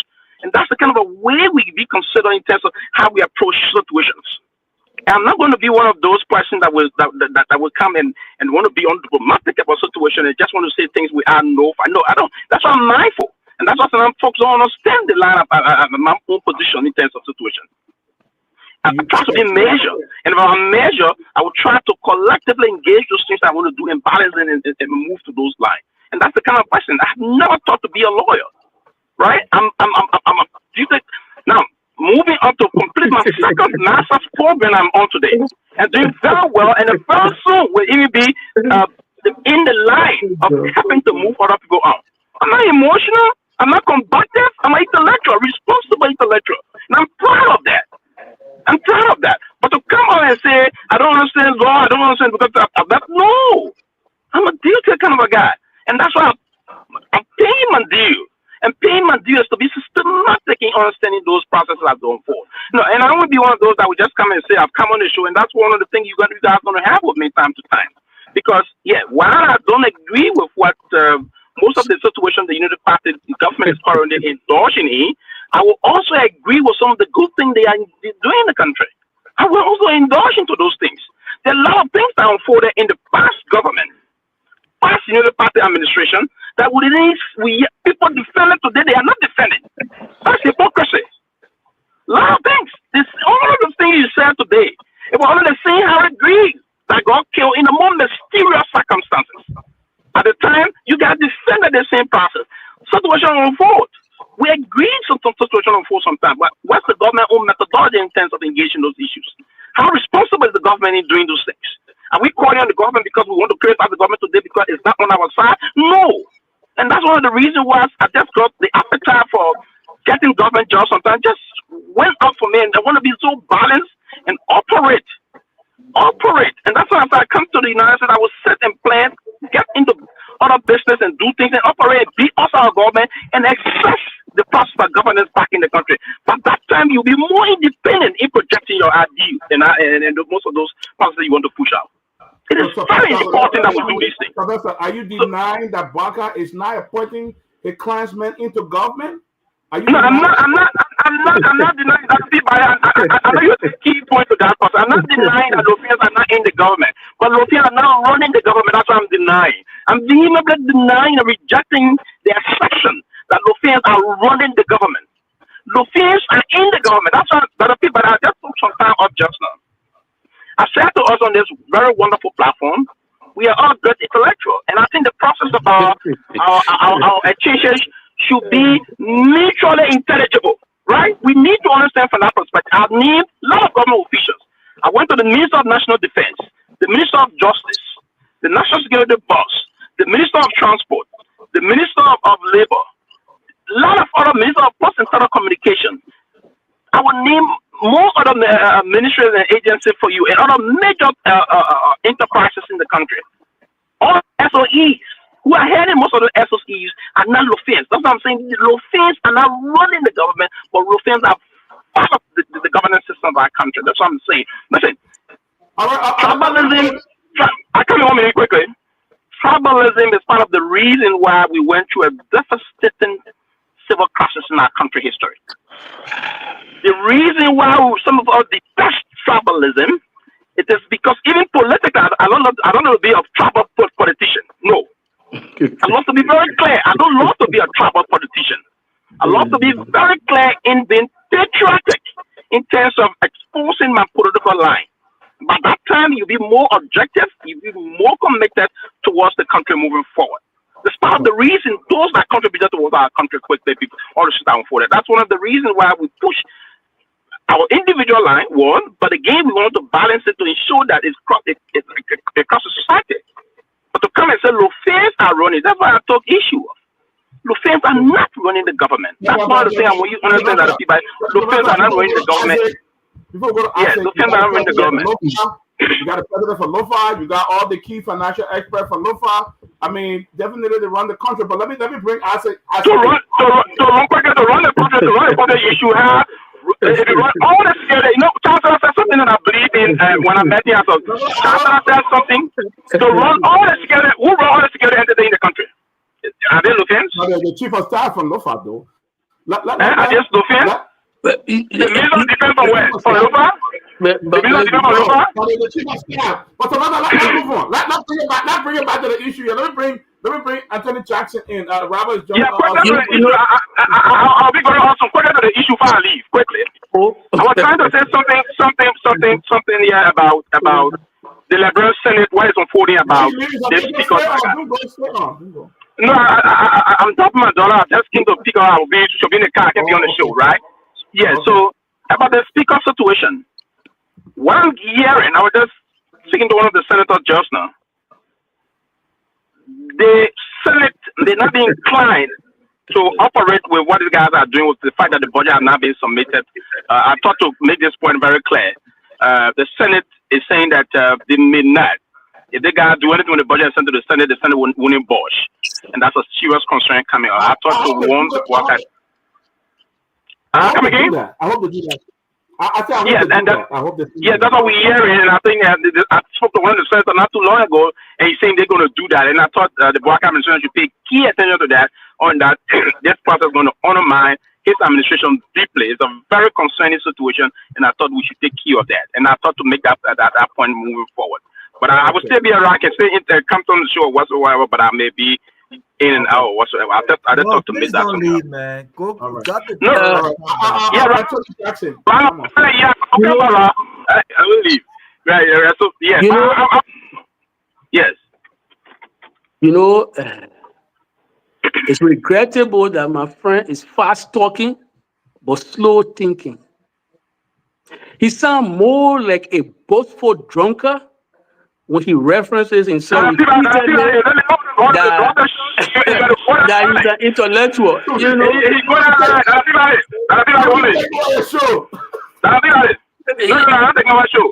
I would love for us to go far in this process. If Ahmed crossed the line and then they will retire the show tonight. Ahmed is not only if he crossed the line, I will go deep behind. Speaking of the issue, I agree. If he crossed the line, I would disrupt the show. And I don't think you can. I don't think you are intoxicated enough to cross the line. I don't think so. I don't think you are that intoxicated to cross the line. Let's see what I don't think so. And then the morning, and he went on the news was kind of incendiary and bring down comment to what I'm pressing. I will come after him. All right. And I'm saying I don't want this rubber show. I don't want to. I was very clear. I spoke to the issue. I didn't go and say nonsense. I didn't say nonsense. If Andre Johnson is intoxicated to use this kind of a London comment on their show, I will tell him I can do the same. If you attack the issue, we go to the issue. But don't tell me you kind of water insult me. No. I won't take it for you. Please, let's stay in the confines of the issue. But if you don't want to attack the issue, I will go out and go beyond that. You know what I can do. Don't go there with me. Go ahead. Okay, gentlemen, I will do my best to resist the temptation. My friend was boasting here that the professor said he has been exhibiting emotional intelligence. I think the evidence before us speaks contrary. Anybody who basically has a high degree of emotional intelligence will not exude the conduct he's exuding, threatening to do this, threatening to do that. I'm being very calm, because I think I have more fact support out there. Every time you listen to somebody who has little knowledge about a subject matter, the first thing they will say is to reduce the subject matter itself by saying, I don't have to be this person to talk about this. And in every professional environment, expertise are needed. So you can't come and say, oh, I'm not a journalist. However, I will express expert opinion about journalism. No, I'm not a lawyer, but I will speak authoritative about legal matters. It's just foolhardy to conduct yourself in that manner. And I know no professional person will do that. It's comical to do it. You can't do it. And so all that I'm trying to get across to the listening audience, to our friend who is exuding all of these emotions, even though he claimed to have emotional intelligence, is that, look, brother, you can team yourself. This is about providing education to our people. I've not said anything. Something has just been very clear. If I come on this show, repeat and just referencing myself all day, I'm an intellectual. We're intellectual. Why do you think people will reference me? They don't have to call myself intellectual, but somebody don't know I'm an intellectual, or somebody to believe the logic I'm pushing. My logic will stand for me. So, Peabody, as I have been saying, Mr. Bwaka, since taking power, has routinely polluted the body politics by first violating the democratic constitution of the country. Don't take that from me. Take that from the express opinion of the Supreme Court of Liberia when he removed Kenny Holder illegally. That's not me speaking. That's the court. You pollute the body politic when you don't respect the organic law of the land. The next thing we're dealing with now is the issue of the illegal removal of the speaker amidst allegation that bribe money was paid. You have to be politically dead as a doornail not to recognize the source or sources of money that have kept for the 3 men in the hotel. Who in a country got that kind of money to keep for the 7 men, for the 3 people? I think the 49, I think the 43, the 47, whatever they call the number. To keep, let me be economical with the number, right? To keep 40 men in the hotel for this long. You got to be politically dead not to trace this to the executive that resurrecting that ugly, polluted ghost of the past. So when our friend come here and try to, do what he's doing, it's pitiful. It's pitiful. The Center for Democracy in Liberia, CENTAL, it's not an institution established by Arthur Jackson. It's not an anti-government institution. CENTAL was existing when I was deputy minister in government. A pro-democracy accountability institution. Put Bouacar on the record, pass a damning indictment against the Bouacar administration and say that government is tribalistic. And because somebody want to talk fast, you think you will counter that fact that is a living reality? You go, the defense minister, every intelligent person will say the defense minister is just administrative. The man who controls our military is the chief of staff, brother. You and I will deceive you now. Or is it, are we dealing with lack of knowledge here? Is it chronic display of lack of knowledge? Or somebody is trying to deceive? The truth, I don't think it's happening here.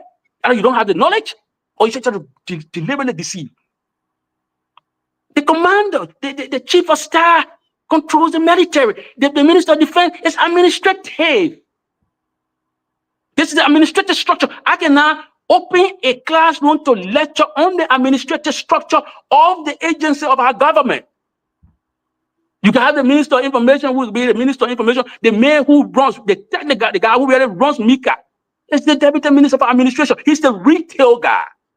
Somebody will say, people who have little knowledge will say the deputy minister of administration. No, Mika is about communication.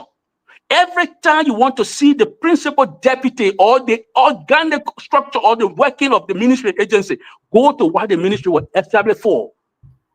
Mika was established to communicate, not to do administrative work. So when you go to Mika, you get what the deputy minister for public affairs. Even the education ministry, the real principal, or the administrative thing, will be the what? The deputy for instruction. It's there to teach people. But you can't have military better. The military is the chief of staff. Because any civilian man can be minister of defense. This brother here is marketing ignorance to our people. We got to keep it in check. When the government practices tribalism, it doesn't help you. It doesn't help anyone. We saw the disastrous consequences of a tribal government in Liberia. Ono Samuel Kanya Do. That government did not end well. Is Bouacar is walking in a path? We should tell him. You can't watch this. I didn't want to spend too much time on this, but that he went there and want to waste my time. I was saying this in passing. Everybody who has something serious to do with money come from Lofa. Comrades, what they call it, just before they brought the lady from Kehleboe, the comrades guy was from Lofa. Correct? The revenue collector from Lofa, Jallah. The man who control local government, that's small thing. The whole local government structure is a Lofa guy. The finance minister from Lofa, the central bank. Imagine the manner in which the central bank guy was uprooted. The guy from Grand Gide. Bouacar told the guy from Grand Gide in his face that he was a crown guy. He has no blood. All right? The crown man with up blood. So he could not even put the man through the system to legally remove this man. Today we're talking about the illegal removal of Kofa. When we talk about the illegal removal of Kofa, you know when we're talking about the illegal removal of all the other people? Bouacar illegally removed the central bank governor and replaced him with his nephew. Not only that the guy came from Lofa, that has doubly wrong that is. It's doubly wrong. It's doubly illegal. This man here is doubly illegal. This man is not appalled by it. He trying to provide a slippery justification. All that I've been saying on the radio since I came here tonight is that Bouaka is not carrying the country in the right direction. He has not shown decent respect for the sanctity of human life. The government murdered somebody in its custody. It's not good to do. It's not good to do. No government should murder people when they're in their prison. It's a government responsibility to protect life and property, whether in prison or not. That's what I've said. It's wrong. Bouaka should not do that. All right? If the way you are moving COFA, as illegal as it is, do you want us to get angry and remove the president illegally too? That's why I asked the rhetorical question. If COFA were to perform, engage in political jiu-jitsu, to flip this thing here, put people in the street and say, I'm not going to move. If the president wants to move me because I not know or have reason to believe that the president is behind my removal, I will not move. Or the spirit, what happens? And I bring you back to Margaret Thatcher, that respected, venerated Prime Minister of Great Britain. So the first duty of every government is to uphold the law. Bouaka has not demonstrated anywhere that he has respected our law since he took power. He violated the Tending Law. He violated the Constitution. That man want to die on the breach of Article 5. But what's about Article 18? That says the government should not engage in employment discrimination. Do you know how many seditious that this government has dismissed only for being seditious? Is he appalled by that too? Article 18 of our Constitution says you should not engage in employment discrimination. The government openly said these people were seditious people, they were wearing seditious t-shirts, so we dismissed them. Is he not concerned about that too? Does he see that the Bouaka he's trying to protect and defend here is beating war drum in our country? Because when you violate the law, which law is supposed to protect you? You, Bouaka, yourself. Which law? I didn't come here to monopolize the show. But we are all passionate about these things. We are concerned about the forward advance of our country. So when we come here, it should not be about shouting matches. It should be about coherent facts. And I should not come here and be praising myself, say, oh, I'm intellectual or I did. No, that's not my place. The audience will determine whether I'm intellectual or I'm a flacker J. But what I say, everything I have said here, brother, I supported them with evidence. Everything I said. When I quote for you the Constitution, I said it. When I talk about the government sending people to the CDC headquarters, I cited the constitutional provision that you need a warrant to go to somebody's home. So I have not said anything not supported by facts or by evidence. Everything I've said is supported by evidence. See, brother, if you love Liberia, you will elevate Liberia above the president, especially when the president is not doing well. Mr. Bouaka, with his 40+ years experience, he is underperforming, and nobody who is earnest will support this president. If you see anybody support this president, two things will be agreed. Either that person has suspended their critical faculty, or that person is just downright dishonest. The two groups of people will support Bouaka. But everybody who loves Liberia and earnest about things in the country will tell you that Mr. Bouaka is underperforming and that what they're doing to Brother Kofa is wrong, is unlawful, and cannot be justified on any grounds. All right. Let's bring in Robert. Robert, welcome. Good to see you. Robert, you've been following the discussion. You've been following the happenings in Liberia. The president, the Senate budget, the bypassing the speaker, and a lot of stuff going on with a lot of constitutional crisis looming in Liberia. The president left the country and gone for 5 days. Did not even address the country. Let the Liberian people know what's going on. Robert, come in, chime in. Doc, it's great to be back on. I hope we all had a great weekend. I had a great weekend. I briefly in Philadelphia yesterday for like about an I hour. heard, man. I heard. I didn't want to reach out to you because it was an in and out kind of situation. But great to see my dear brother Sylvester, Isaac, Attorney Jackson, and St. Tomalin George, and it's good to be.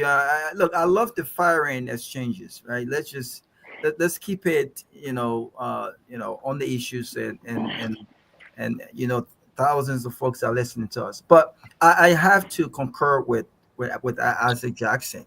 I'm not a lawyer, so I won't pretend to be a lawyer. But one does not have to be a lawyer to understand and see the glaring disrespect of the rule of law,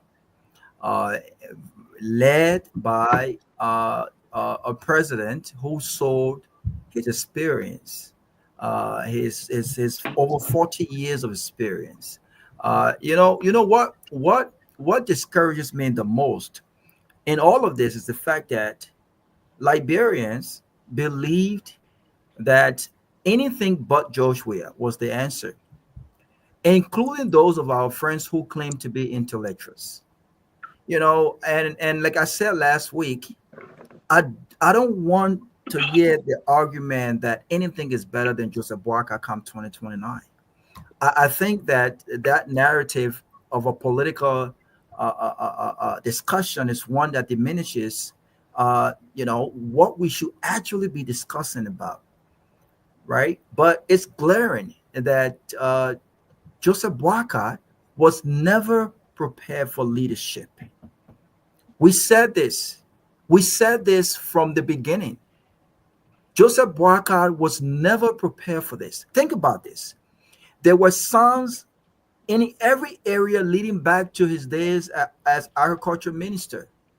There were sons in areas leading back to his 12 years as vice president under Ellen Johnson Sirleaf. You could look at his character, his integrity, his decision-making process. And it has been very clear that Joseph Boakai has always lacked the ability to make decisive decisions. He's always lacked that ability. On all issues, it was under the watch of Joseph Boakai that the CPP broke down.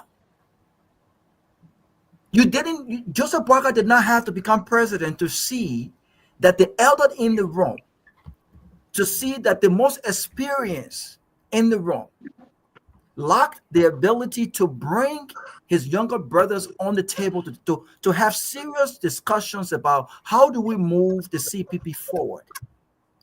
It was under the watch of Joseph Boakai as chairman of the CPP when he waved the red flag.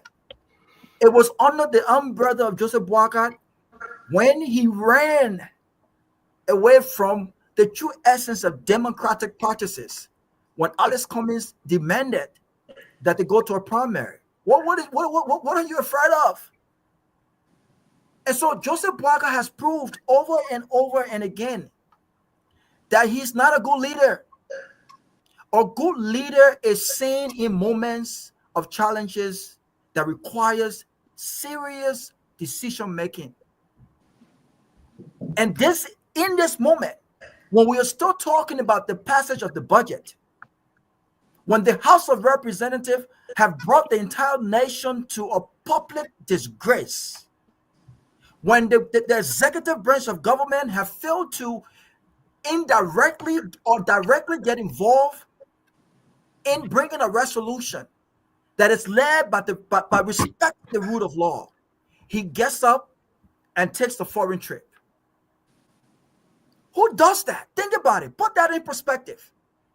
When your house, at the end of the day, you can say, well, there's three branches of government and the executive cannot interfere in one or the other. But listen, Joseph Boakai, outside of being president of Liberia, is the political leader and the standard bearer of Unity Party. There are lawmakers under the umbrella of Unity Party in the House of Representatives.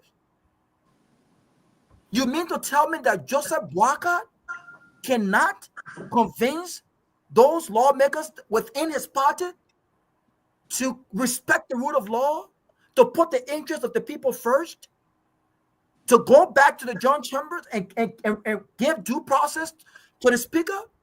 The vice president The vice president is a former lawmaker. You mean to tell me this president cannot use his vice president to intervene and speak to people and bring these guys together? The president gets up and goes on a 5 days trip that is completely insignificant to the growth and development of our country. What does this trip bring to our country, Doc? And so this is who Joseph Boakai truly is. This is who he truly is. He is not a leader. When he talked about him being a parkour, why Joseph Boakai did not resign after the first Ellen Johnson term if he wasn't in it for himself? Why he didn't resign? You know why he did not resign? Because staying as vice president benefited Joseph Boakai more so than resigning and putting his integrity and his character above all else. So I don't know what else or how else to put this. Listen, it's a fact that when tribal men and women feel obligated to, or they have this sense of cultural obligation, they do things that is considered corrupt to fulfill these obligations.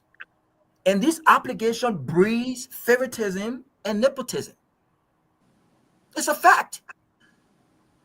And so when you looked at Joseph Boakai's appointments, the fact that you have all of these guys coming from Lofa County, it speaks volume. The fact that you're dismissing people and you are appointing relatives in those positions, it speaks volumes. The fact that you are disrespecting procurement laws to make this public spectacle of a yellow machine, it speaks volume. Everything that Joseph Boakai has done is indicative to what we expected of Joseph Boakai.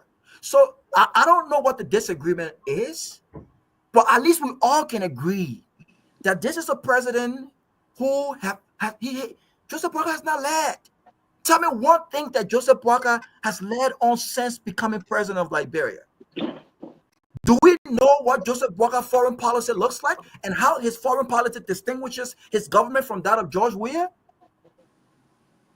We've been hearing different reports about look, at the end of the day, this government in 1 year, look at the economy. Has the economy grown? What has changed? What has changed? And so I'm glad this is happening, Dr. Peabody. So the Liberians understand that elections have consequences. And sooner rather than later, in this very country, we will begin to understand how powerful our voices and our votes are.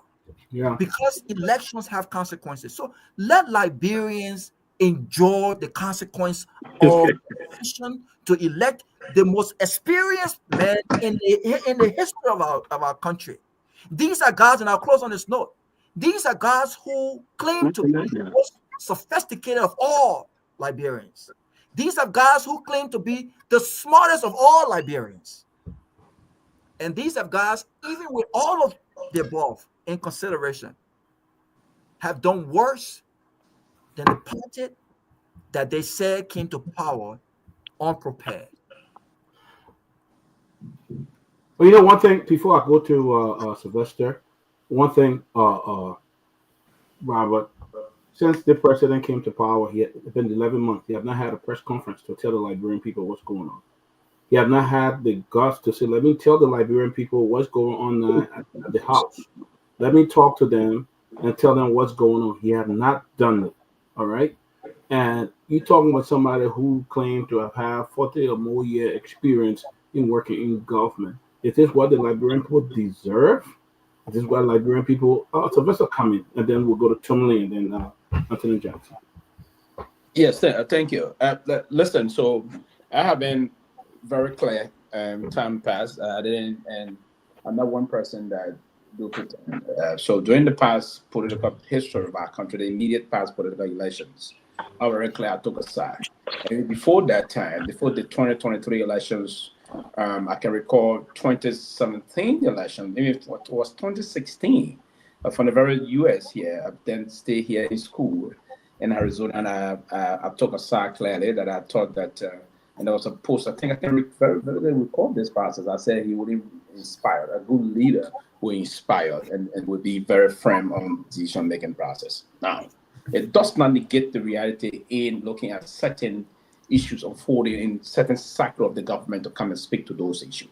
I have said the president proceeded in a lot of term in terms of the executing his responsibility as president of our country in area. And I have said those things, and I remain on that path. But what I would not do is that to not sometimes sit and see some issues unfolding in the country and just want to move and dismiss it without having a second thought as to my own position. Now, the issue unfolding in terms of the speaker's side is wrong. The issue unfolding in terms of other major decision-making process of this administration also, I have said that time to time, we amplify our tone here. But what we would say is that, and this has been my problem in the country. And that's the reason why it's important that we begin to take some firm step moving forward to define yourself in terms of the role you stand for today and tomorrow. And that we're going to vindicate some of us. We're being very clear. I've never been one of those kind of a vacillating type of politician that will come to the criticize the government because I don't criticize government because I want to get a job from the government. That's not my intent. It's never been my intent. And that's part of the reason why sometimes we do. It is frustrating. And it's part of the reason the Liberian people, with time to time, we need to push the line moving forward to set the basis, to educate our people as to what kind of a leader to go for. Now, Robert spoke, who spoke of Dr. Peabody spoke of the press conference situation. We time to time we moved through the system and said we needed a president that would be more or less very proactive and that would be alert to execute the responsibility of the presidency. Now, there are other exhaustion factors pulling the country down. We need someone that will balance this process. There's a need for a delicate balance. Oh, why you got up? Someone, I don't know. I didn't remove myself anyway. Yeah, I just saw you went off. Yes. Yeah. This delicate balancing act to enforce the process about what is unfolding in the country. And that's one part of the reason. Sometimes you see certain things unfolding in the country. We have people now. If the minister of state will write, or certain government officials writing to recognize a bunch of individuals that are trying to undermine the legitimacy of our Constitution, and the president were to support that, that is also undermining the very Constitution that you ought to protect. And I've said this, but wherein we've already projected this kind of a line, we saw that, hey, this is not the time to move and do this and do that. This will only encourage us to be very loud into the politics, but be balanced in terms of how we want to be loud in politics. Now, Ambassador Boakan administration, they use the party and what they engage with in terms of that. It's not, and I've been loud here on this show. We all been together here. But we can. It's not because past government did the same. You should come and do it. And that's one of the things. The president ran on a record that he's the most experienced government president, 7 over 4 decades in having government experience. It's how you want to push the process about defending and protecting the Constitution. One of the major problems we face with today, and that's part of the internal situation that we face with now with our Guinean counterpart, the Guinean government, in terms of some of the things that are unfolding. Part of the reason why we went to a very terrible pass is because we didn't adhere to the rule of law. If we adhere to the rule of law, we need to practice and protect the tenets of democracy. It's a very important aspect. It's very important. So I will basically call, I don't know the intent of, but again, I wouldn't frown on the president visiting in our neighboring countries. Right? I wouldn't frown on that. One thing we need to take very key in this place is that building internal rapprochement with our immediate neighbor is very important to national security. It's very important to national security. And most of us was pretending this way that we don't understand that. And again, people just want to say things, don't understand those things. The civil process came to Liberia because we honor man, we didn't respect the very good internal relationship with our neighbor. Today, the war came to Africa Coast, and most of the rebels got trained in Sierra Leone. I mean, it would take one to understand yet clearly. The amount of day for the president to visit to Sierra Leone, to meet with his counterpart in Sierra Leone to discuss important things that have subsisted between the two countries for over the period of years is important. It is important. I will encourage the president to move forward to Guinea. It's important that our internal security mechanism be intact. The amount of days, 5 days, I don't know what the reason he's taking 5 days. I don't know part of the bilateral thing they're going to do. The communique are going to be signed. We need to wait for the communique to be signed and see the detail of the president's visitation. But from the perspective of bilateral issues and subsisting, the region has subsisted to maintain the pact of security is very important. The MRU basis is a very important basis. It's a process that we did in the past that will organize it to have the Secretary General resident in full time. It is important that the president will have to focus on that. But there are other issues when the president slip on. I want to come and say, do I condemn the president making state visits? Rather, no. If you are the president of the country, you will do the same. You will do the same. Now, we may have some problem on the amount of days the president is spending in full time in terms of the state visit. But it's important that the president fly over to see our neighboring countries to build. Now, you heard what this front page Africa is reported. The front page, go ahead, Raul. No, I just want to 30 seconds. Look, I don't think my contention is whether or not meeting with a counterpart is an issue. The issue is the timing and the moment. It's meeting with the counterpart in Sierra Leone for 5 days more important than a possible constitutional crisis that is unfolding in the country right now. And that has the propensity to impact the entire nation, because we're talking about the passage of a budget that has to involve the speaker. And so again, the decision making process, right, is the issue. The president can say, you know what, if I was president, I would not be taking a trip right now. I'll call my counterpart and say, listen, I have a situation at hand in my country that is unfolding, and I need to address that. I think this is more important. The president can always push back his trip. So I don't have an issue with meeting foreign partners or counterparts, right, to strengthen foreign relationships. But again, you can't put these relationships ahead of what is unfolding in your country right now that is of more importance. That's my issue. Does he have to make the trip right now? He does not. So, Raul, let me say this. On the show the last time, I think you on the show, you were one of those that disagreed with my position at the time. When I said here, all the things that's unfolding, and then you guys say, I'm not trying to support the rule of law. And I said, no. I was predicting something. And I said clearly that the situation unfolding in our country about the removal of the embattled speaker, it is heavily backed by the ruling establishment. To see the president, it happened in past government. Madam Sirleaf and other people, they have in past government. If they downplay this kind of a situation, meaning they support the action of the renegade lawmakers. If they see the president leave the country under these kind of circumstances, they are supporting the removal of the speaker. We passed that. I said that, Robert. And I said, I wouldn't be surprised. There's nothing new that's going to unfold in this thing to make this happen, right? My point here is basically for the person to travel. There's no issue of him traveling. Now, you will counter that argument by saying it's that important constitutional matter unfolding in the country. The president needed to stay and handle those pressing processes. I want to agree with your point, but the president is supporting the same thing that's about to undermine the very Constitution. I said that.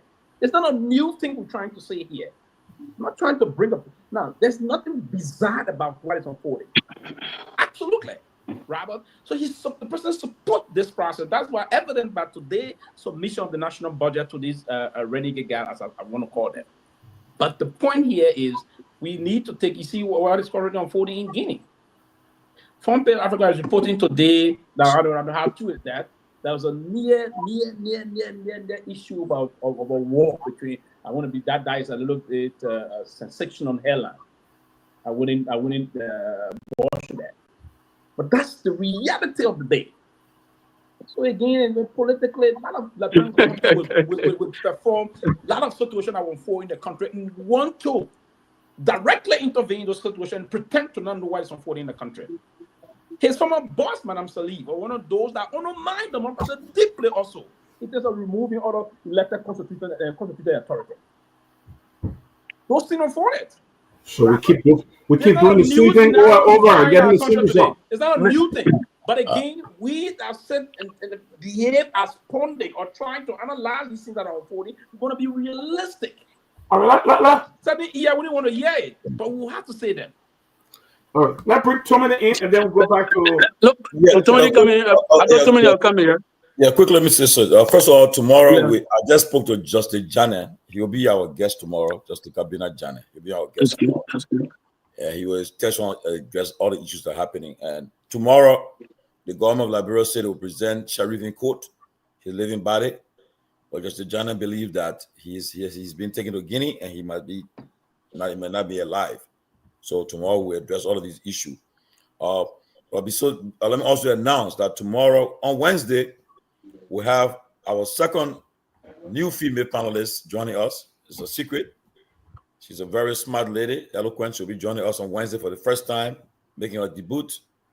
She's a regular follower of this show, but she'll be coming on board to increase our female participation on the show. And so we'll look forward to welcome her on Wednesday when she joins us. We'll keep her name secret until she appears on Wednesday. And let me also recognize the guys in the studio just for a few seconds. You know, right now it's Legend Liberia, but these guys, they're always there, the technician. You guys, let me see you guys small. Let me see you guys a little bit. Let me see you guys. The technician. Guys, let me see security, everybody in the studio right now. Guys, where are you guys? 1, 2, 5, I'll go 3, 4, 5. Where you guys? They're coming. Okay. I want to say hi to you guys. Thanks for keeping the show alive. Thanks for staying all late to be with us. And I can show you guys that we'll soon start doing something for the Christmas season. We'll do some fundraisers to keep you guys, because I heard that the time is rough. I brought out East, everybody complaining. So we'll see what we can do before the Christmas season. I'll recognize you guys. I'll get a good package for you guys. With that in mind, look, first thing, tomorrow the finance minister is having a press conference at the information ministry. I love what Isaac Jackson said. I want to see what Gafon will say. Gafon, they're all been people who have been advocating for the tenets of democracy in our country.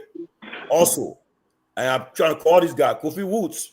This guy that is in question that I was taken to Guinea, you are a former human rights advocate. You're national security advisor to the president. You are silent. What's happening? Want to hear from Kofi Woods on this guy, Sirleaf. Justice Jallah will talk a lot tomorrow when he comes on the show. Want to hear all these advocates who are in the past advocating for democracy and for a good governance and so forth, human rights. They are being silent on the issue. And on the trip of President Boyka, honestly, I know he went by rule. You cannot go to Sierra Leone now this time when your country is engulfed with a constitutional crisis. Because don't forget, the three branches cannot operate with all the other. You can, even if the so-called guys like the clerk gave the budget to today, if they go and say they pass a budget, they gotta go to the Senate. And mind you, in the Senate, the vice president is only the presiding officer. It does not go to him. It goes to the pro tem. So Yombly will be on test. I want to see what Yombly will do. I want to see Delon. I want to see Amara Kone. I want to see Martin McGill. I want to see all these guys. What are they going to do? Are they going to concur with what's happening? We're going to know soon. But I'm told that they're about to go to the full bench to finally interpret the Constitution about what's happening in the country. And that's what we're going to see what happens. When they look at the law and say it's blind eye, it will see soon. But guys, I can see my hand right now. We got a few minutes to go. We got 20 more minutes. Let's make use of 20 minutes. Okay. You know, there are a few good things that, I mean, you're still going back to the Constitution. The court, one of the things I can say, which I've known for a very long time, is that these political issues are not justiciable subjects. So the court will basically interpret what the law is. If the lawmakers decide to go the way they're going, they will keep going the way they're going. It's just a kind of, it's frustrating. Pewee has already spread on the record that the president is behind the removal of the speaker. He said the president supposed this. Considering that he intermittently speaks for the president, I want to, on this occasion, you to that point that he's made, you know. Let me clarify. I didn't say the president. I said I believe. But gentlemen, I'm not a spokesperson. But no, if you give me a blatantly, misinformation, mischaracterized my process. All right, brother Pewee, thank you for the clarification. But you can re-listen to yourself when the show over. No, but look, to be very on a more serious note, if you came to just. No, but I thought you said it. We will move in that. If you say you didn't say it, no problem. You can listen to it again. Listen, I've never been a spokesperson of the president. Okay, no problem. You serve as spokesperson. Let me continue. I'm just saying that in jest, bro. I'm not being clean to see what you did. Right? You listen to the program afterward. I'm not somebody advancing. I'm not doing that. But you listen to the program afterward. But let me say this. Look, what is unfolding? So there are few things that I would like to point to, which I think better talk about it in past. When Bouakai was running to be president, one of the things I talked about repeatedly was to question his sound leadership judgment. And here again, he's proving all his critics right. He's not being able to exercise sound leadership judgment. When there's conflict going on in the country, especially with the first branch of government, knowing the enormity of the imperial nature of the presidency, people have expected that he would have done something. He had woefully failed to do something about it, which basically confirms everything we've been saying about Mr. Bouakai, that he is dangerously unfit to continue to lead the country. The other thing that Mr. Bouakai has done, even though they say they came to rescue the country, they are again dragging the country along a dangerous path. And somebody talk about what really is his foreign policy. On this, my real first issue will be President Bouakai did not have to accord the national podium to an inexperienced academic to insult, to pillory and condemn and denigrate the American government only because he wanted to renew diplomatic relations with Russia. We saw why President Bouakai brought Ratel Nije Pele to spread poison against the government and people of the United States when they gave her the national podium. And she said the rubbish she said against the American people and their government that constrained the American delegation to walk out. Bouakai was trying to basically start a flirtatious relationship with Russia. This is also an interesting move by the Liberian government on Bouakai. Liberian people be concerned because I don't know how many Liberian students or citizens that are currently in Russia.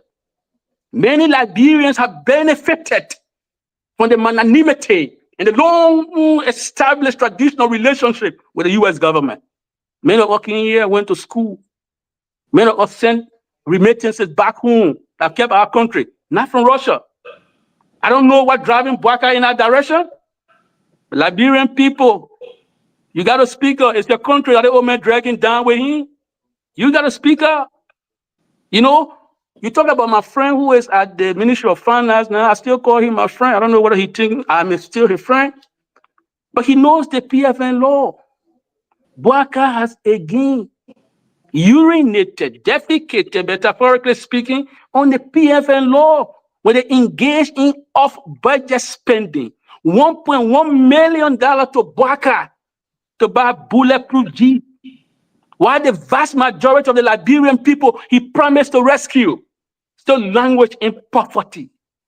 The schools' buildings are caving in. Hospitals are without medicine. Yet, the president is prioritizing himself, spending outside the budget, $1.1 million. I don't know whether they're concerned about it. I don't know whether they are appalled by this, but this is not the way to run the country. The first duty of the government was to let our people improve their welfare. Is that what they're doing? The allocation in the recast budget got to medical facility. The president can carry and go to hospital. But still, Liberian people should not go to hospital. Brother, it's concerning. Even on traditional free speech. I was talking about Matthew Nyenwolo. I may disagree with Matthew Nyenwolo. Matthew Nyenwolo, you can't be in the government or you can't be in the pepper bush and bust the pepper, it may go in your eyes. But even if you would dismiss Matthew Nyenwolo, the issue that he has brought out, is the government concerned about it? Has the government constituted any investigation into this scam of a scholarship? Is there anything that our government should be concerned about more? Should be how to empower our young people, providing them scholarship. They need education. The vast majority of the young people in our country, they want to go to school. The government promised scholarship. We are told that the scholarship scheme is a sham. That is a fraud. Yeah, you dismiss the young man. Yeah, he's assistant minister. He may not have read his term of reference. His term of reference was to communicate for the government, not to critique the government in public. I understand it because I was deputy minister. If I was assistant minister, then I got promoted. So I understand it. But if he will highlight something that is dangerous to the empowerment of the young people in the country, will the government care to investigate it? You can dismiss him. Okay, he talked out of turn. What's about investigating it? Are we asking the difficult question? I don't know, brother. But instead of people coming here and trying to waste our time, oh, Brother doing the other thing good. Or maybe he's doing the other thing right. Brother, any and everybody who wants to be honest will tell you the way Baka running this country is not the way any serious person have anticipated he will run the country. He is not doing well for the people. The young man talk about scholarship. If there's a fraud in the scholarship thing, let's constitute a committee to look into it quickly. Because you're talking about thousands of young students who want to go to school, who want to go on scholarship. Even if you say he spoke on a turn, what happened to investigating that? Brother, something not right. And let us not indulge in this soulless sycophancy or trying to double talk. Let's speak truth to power. Something not right. Either he's not in charge or he just doesn't care. He just doesn't care. And if the president doesn't care, the same reason why we criticize Joy, we are over and again, even though some of us, at the end of the day, we thought it would be better than Bwaka. But the same thing the Omer is indulging in. He will not even say a mumbling word when the country is on fire. Well, we are couldn't talk, but Bwaka, who's going to be eloquent, the new Messiah, he will not explain himself. He will not explain what happened in the country and what solution he intends to provide. Where is this country headed? Brother, there's no two ways about it. Your old man is poorly performing. Since you occasionally will talk for him, please tell him if you got a telephone number. Or some of the people you close to in the government, please tell them. He's disappointing our people. And that's why I posted yesterday that this cloud of disappointment, if we all with decisive seriousness work together, we should be able to remove this cloud of disappointment that have descended upon our country.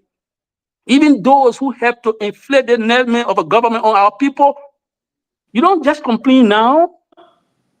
Don't just complain. And I'm glad that Brother Janet is coming tomorrow, Justice Janet. I respect him. He was one of those who campaigned for Bwaka. He was one of those who spoke for Bwaka. Somebody who argues, say he's complicit in this act because he supported the regime to come to power.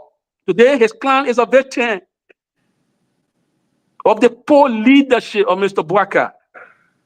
Should he not just, he shouldn't just complain now. Just say, it's my big brother, I respect him.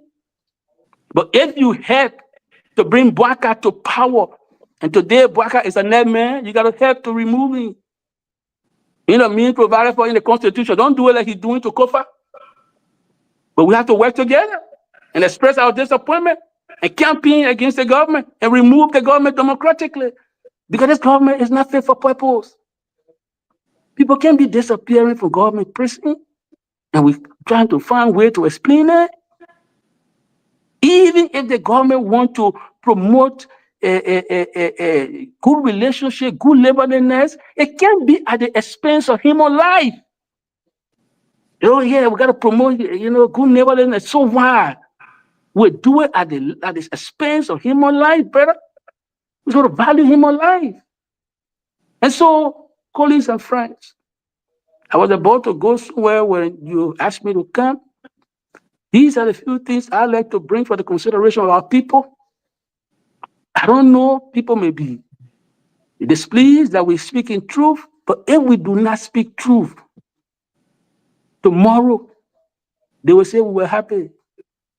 The Liberian people, if you do not stand up to speak truth, if you keep quiet,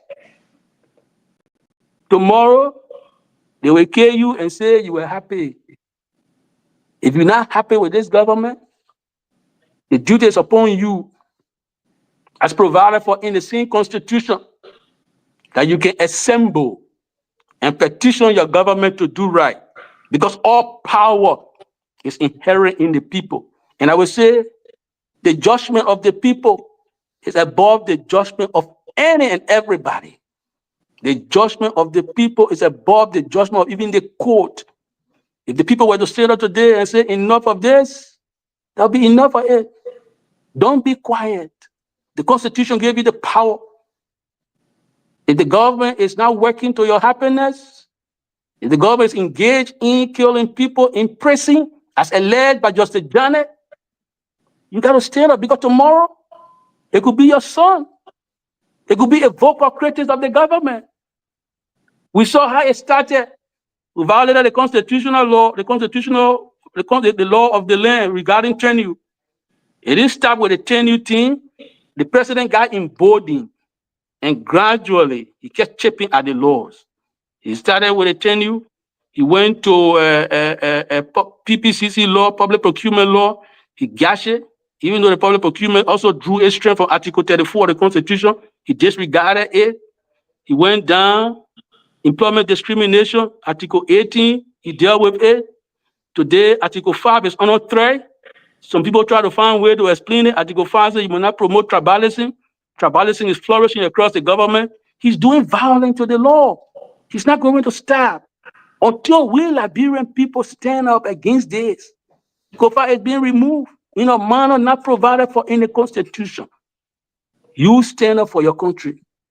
You, the Liberian people who will go to court tomorrow, you today have a responsibility to demonstrate your unshakable respect for the sanctity of the Constitution. If you don't do it today, tomorrow you can't go to the court and the court will give you judgment.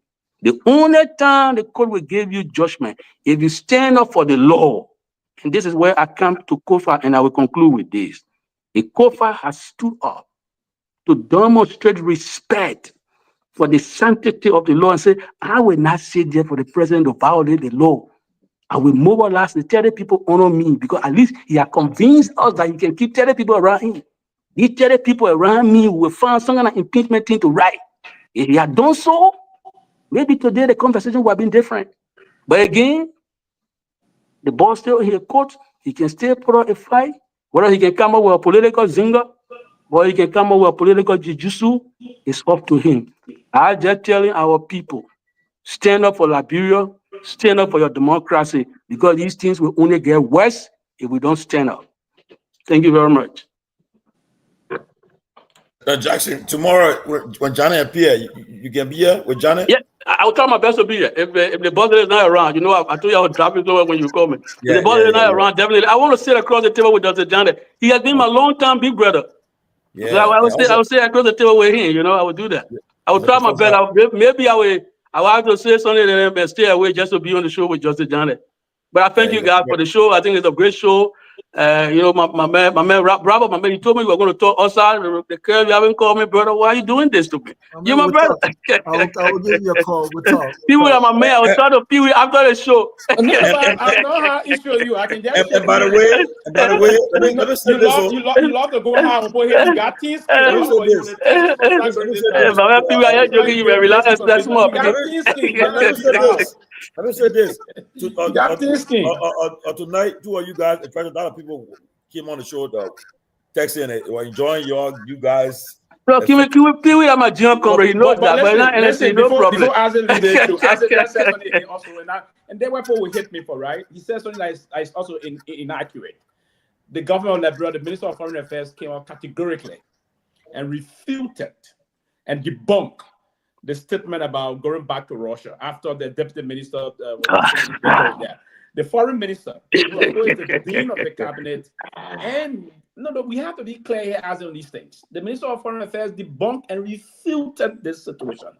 So we should not, if the minister will, of course, if the chief messenger of the president in terms of implementing the foreign policy objective of our country, come out and dismiss that, who are we to come and counter those kind of things? So I would think, and I agree. I said in the show the last time that it was shocking to see, but the other people that you saw, Robert, you saw, Johnny and myself went across from that. And I said to Johnny, this was a concerning situation about Liberia trying to establish an active diplomatic relationship. That would be a blow to America. America wouldn't accept that because Russia is directly a threat to American national security. I said that, right? And the minute I said that, the next day the foreign minister. So I want to ask a question. May I ask one question? The question here is, you know, for the caliber of folks in government. Yeah, I mean, why should the foreign minister be in a position to even debunk such? Why did the deputy minister of foreign affairs even put himself in the entire? That's the problem, and I agree. That's a smart point. That's my point, right? And so that's my concern. The question now is, who is the boss? Who's calling the shots? So yes, the minister trying to correct. So you mean to tell me the executive mansion was not aware of the foreign minister meeting with Russian counterparts about this? As it knows this, the government, I can't remember my name. The government of Liberia had diplomatic relationship with Russia for many years. Even when Sirleaf government. The word I use is renew, right? I use renew, my man. When I use renew, it's a presupposes that I use renew. So what are you arguing? Said they did not renew, but we didn't separate it for your renewal. We didn't separate it. We didn't separate it, I say. So I but it's never been. You're very wrong. We didn't separate it, but we didn't separate it. So we not renewed it. So okay, let me say that quickly. And let me say this. Look, it's a difficult thing for the government to engage in deception tactics. Many Liberian people listening to us, they are all familiar with the popular aphorism that patriot speaks 1,000 words. The pictorial image with Sergei Lavrov, the foreign minister of Russia, that powerful foreign minister of Russia, that man who could pass for Putin's brain, shaking the hand with Deputy Minister Ibrahim Myean, that overtowering figure, Sergei Lavrov. We saw him. Gentlemen, and we know that Liberia's relationship with Russia has been dormant. If somebody brings us to the fore, if I use the word renew or resurrect, you will quarrel with the semantic, with the diction, brother. Brother, take your time here. Take your time. Look, brother. Listen, comrade. Listen. We are acting in the terrain of opinion. Something is not right. We saw President Bouaka giving the national podium to Ratel Niger Pele to venerate the U.S. government in the presence of Russia and China. And then we saw the deputy minister who napping in public with Sergei Lavrov. And you say we should not be concerned? You say we should not be concerned? But I'll just stop this. Brother, this is a dangerous game these people are playing. Listen, this is the last thing I will say and go. I don't want it back and forth. This is the last thing I will say and go. You know, when Raptor Nije Pele spoke the way she spoke on the order to the US, the Liberian government issued something read this union, right? Yeah, Is it, oh, Raptor spoke on her own term. They were disassociating No, themselves. disassociating. But Rabo, every clever and sensible person knows. Every clever and sensible person knows that before taking a national podium of that nature and in that manner, the government should have an inkling on what the person invited to say will say. But they did. So if the government had an inkling, and because the government was embarrassed by what the lady said, tried to issue a watered down disclaimer, you're going to pass, you're going to just leave it, you acknowledge it, brother. When they say bring your criticality to issue, this is what we're doing. We're going to be critical. You don't just swallow anything the government say, because the foreign minister say, oh, we're not going to, we just swallow it. Because the government say, oh, we distance ourselves from Raptor Nije, then we just swallow it. No, if you do that, then you're not being critical. All that I am saying is, gentlemen, let's be critical. If the Liberian government say, brother, I'm not Liberian government spokesperson. If the Liberian government say we're not doing any, we're not renewing or we're not doing anything, we don't have any relationship with Russia, what action have they taken against the deputy minister who put this thing in the public? No. They won't take any action against the deputy minister. Listen, the deputy minister has extended a function. He wouldn't slump the foreign minister of Russia. We have a relationship with Russia. He wouldn't slump. If there was no relationship with Russia, that would have been an issue for concern. He would have been reprimanded. There is an existing relationship. But what's the need for clarification then? If we are having a successful relationship and the deputy minister is part of the successful relationship, why do you have to clarify? One of the clarification was that they're trying to reestablish embassy in Moscow. You thought I was slipping? I'm not slipping. But reestablish embassy in Moscow, and the government came up and refuted and debunked that. Right? Debunked it. What was that? Debunked it. What was that? The basic thing here, actually, is that the foreign minister herself is on record. If it was the foreign minister engaging her counterpart, that would have been a lot of concern for some. No, my thing is, if we doing business as usual, the don't do that. No, my thing is, look, let me make this point. Let me make this point. Trust in this government. If the government is doing business as usual, then it was needless for the foreign minister to provide any clarification. If you have successful relationship with the U.S. government, traditional relationship with the U.S. government, and your deputy minister met with maybe Blinken, right? He's going now. Why do you have to clarify anything? I mean, it's a subsisting relationship, right? So why the foreign minister were constrained to clarify things if there's a subsisting relationship ongoing? The fact that she tried to clarify things that's supposed to be obvious to raise more concern. No, she clarifying this process because the relationship between Russia and the United States, who happen to be our very premium partner, is very strained. So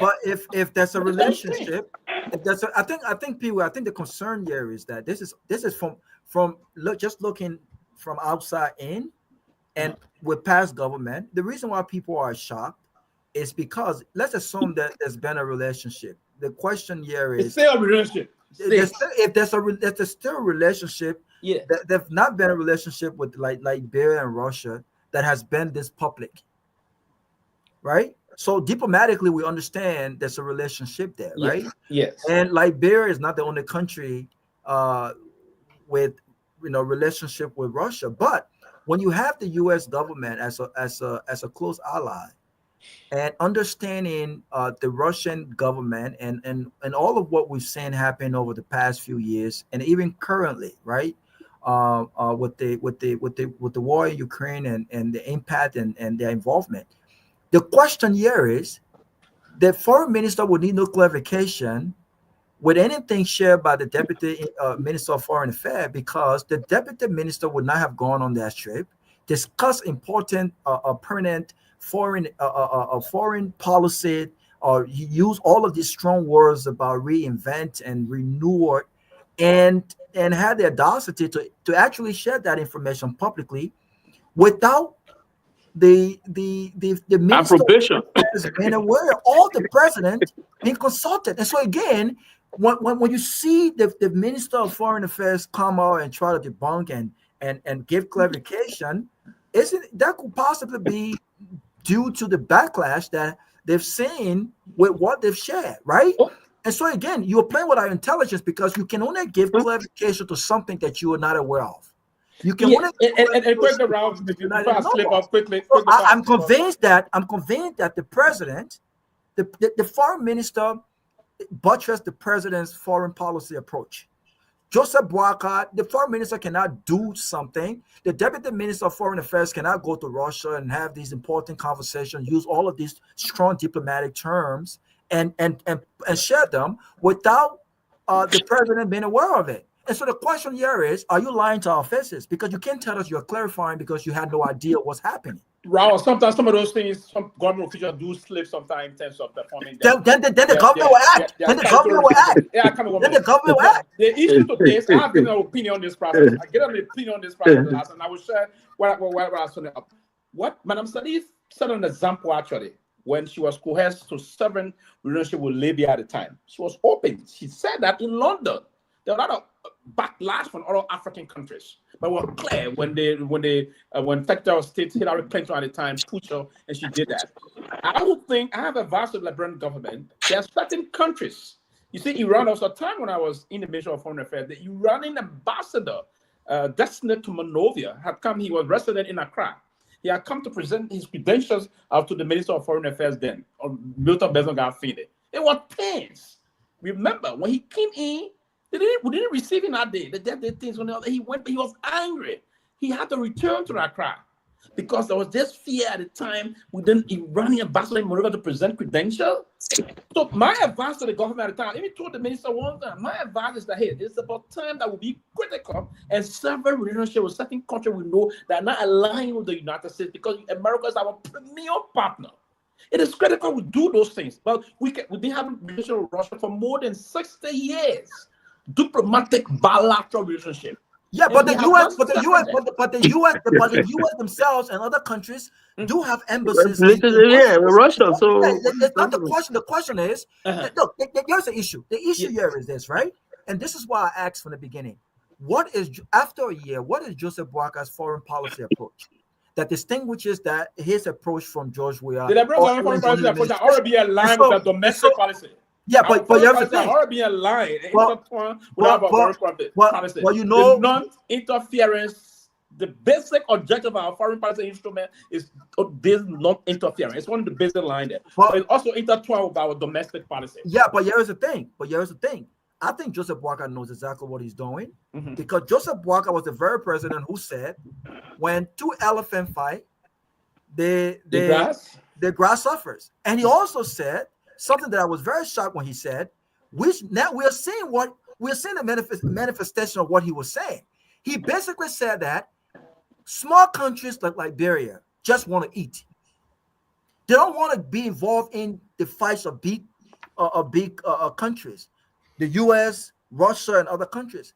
But as a close ally, and as a country where Liberians and Liberia have benefited, you got to pick a side. You can't say, well, I'm in the middle. If you want to pick the side of America, you don't always have to agree with America.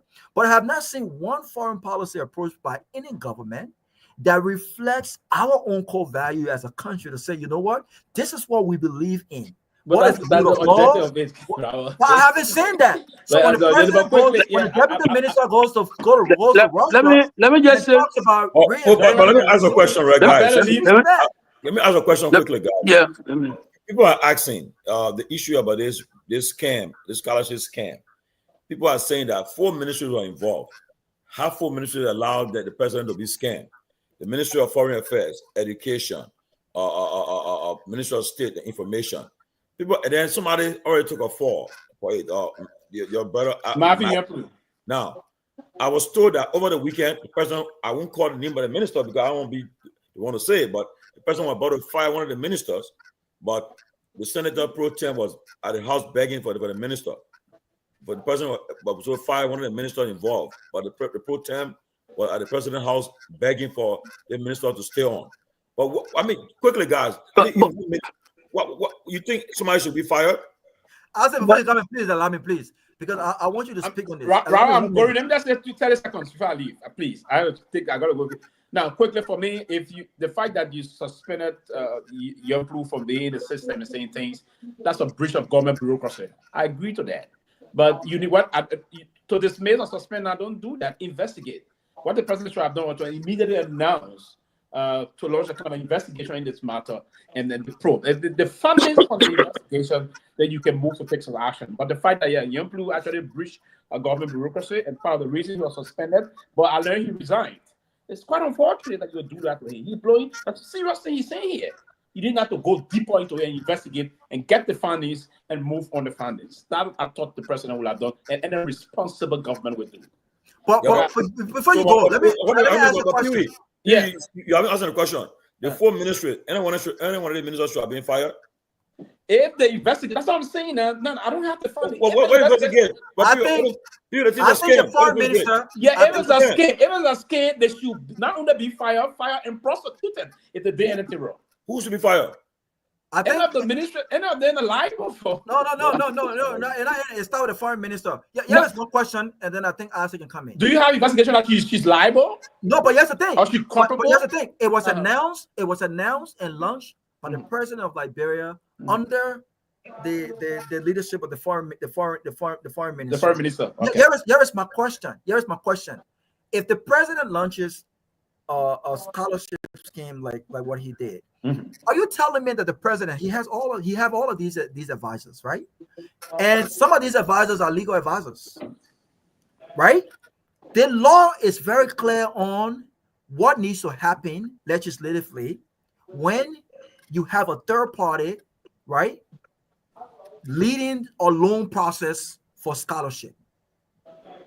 I'll be fighting the show. Okay, and so why would the president launch this scholarship, knowing all of the information he knew about who was involved and what the third party was doing, without actually getting any kind of legal advice from his legal advisor on whether or not they were on the side of the law before launching this process? Why? But Robert, you asked a very intelligent question. One thing that is a characteristic feature of the Bouakai administration is that this is a government that doesn't take interest or have zero reputation for doing due diligence. Doing due diligence is not one of the strong points of this government. It started far back when Bouakai started nominating people and pulling them back and changing their letter and doing all of that.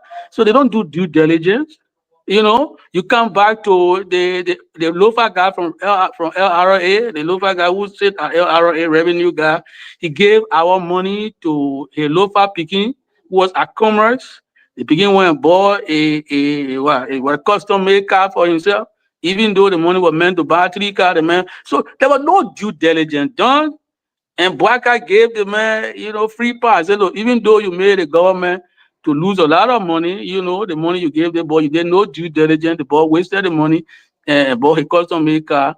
He didn't penalize that LRA guy because he's a big Lofa guy. Bouakai is a dangerous trouble bigger. So they don't do due diligence, right? And because they don't do due diligence, they are now grappling with a difficult challenge with the president launching a fraudulent scheme in the name of providing scholarship for our children. A young minister, even though spoke on a term, is being penalized. Yet still, they will not even do the simplest courageous thing of investigating this matter. If somebody did something that brought the president's reputation or his image into disrepute, what are you going to do? You just leave it?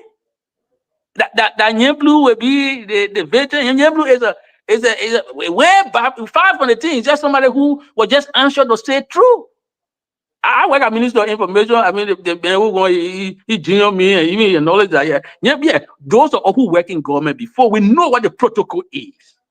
You can't work for the government as a communicative person and critique the government in public. It's a no-no for every government. That was clear. You can't do it, right? So he did it. He fell in trouble. But the thing he talked about is the government not embarrassed by it. They can't check. They can't investigate it. You know? So, I mean, Bwaka is just showing to us over and again that something is not right with him as a leader. That's why even up to Bwaka being elected, his former boss did not really, campaign vigorously for him. His former boss was reluctant. You understand it? Something she knew that we all did not know. Look at the government. The entire cabinet of the government has no opposition present. Zero. And they're comfortable with it. Even as big as America is, with all the people educated and sophisticated, when Kamala Harris was running a well-to-do campaign, all of her campaign trails, she said, I will include opposition. I will include Republicans. She was talking about inclusive government. Now we got Trump, but that's a different ballgame. So even in Liberia, where the professional, basket is tiny, the government just run by only United Party people because no opposition in the cabinet. The few times they made some effort to get 1 or 2 opposition people, but to diplomatic posts. And even at that, one minute, even at that. I want to help you there. But yeah. I'm hearing that the meeting they had over the weekend, the UP meeting, I'm hearing that they call for your men to be recalled. They shouldn't gain the job. I'm still in flat. That's the point I'm about to make. Yeah. So even because Brian is now a cabinet minister, he's an ambassador at the rank of deputy ministers. So he's not cabinet, but even with Brian rearing his head, people are still saying he's not Lofa guy. I read an article, right? A young man who is on record for acknowledging all the Garguah pieces of experience, a wealth of experience. Garguah experience went to. The same young man wrote a piece decrying, condemning Louis Brown's experience. If experience is the skill upon which to employ people in government, Louis Brown should be head of the government because he got wealth of experience. But they say Louis Brown is not from Lofa, so you not go. His experience it doesn't matter. What kind of country are we trying to build? Today, we're talking about foreign policy and the other men trying to double talk and the government double talking.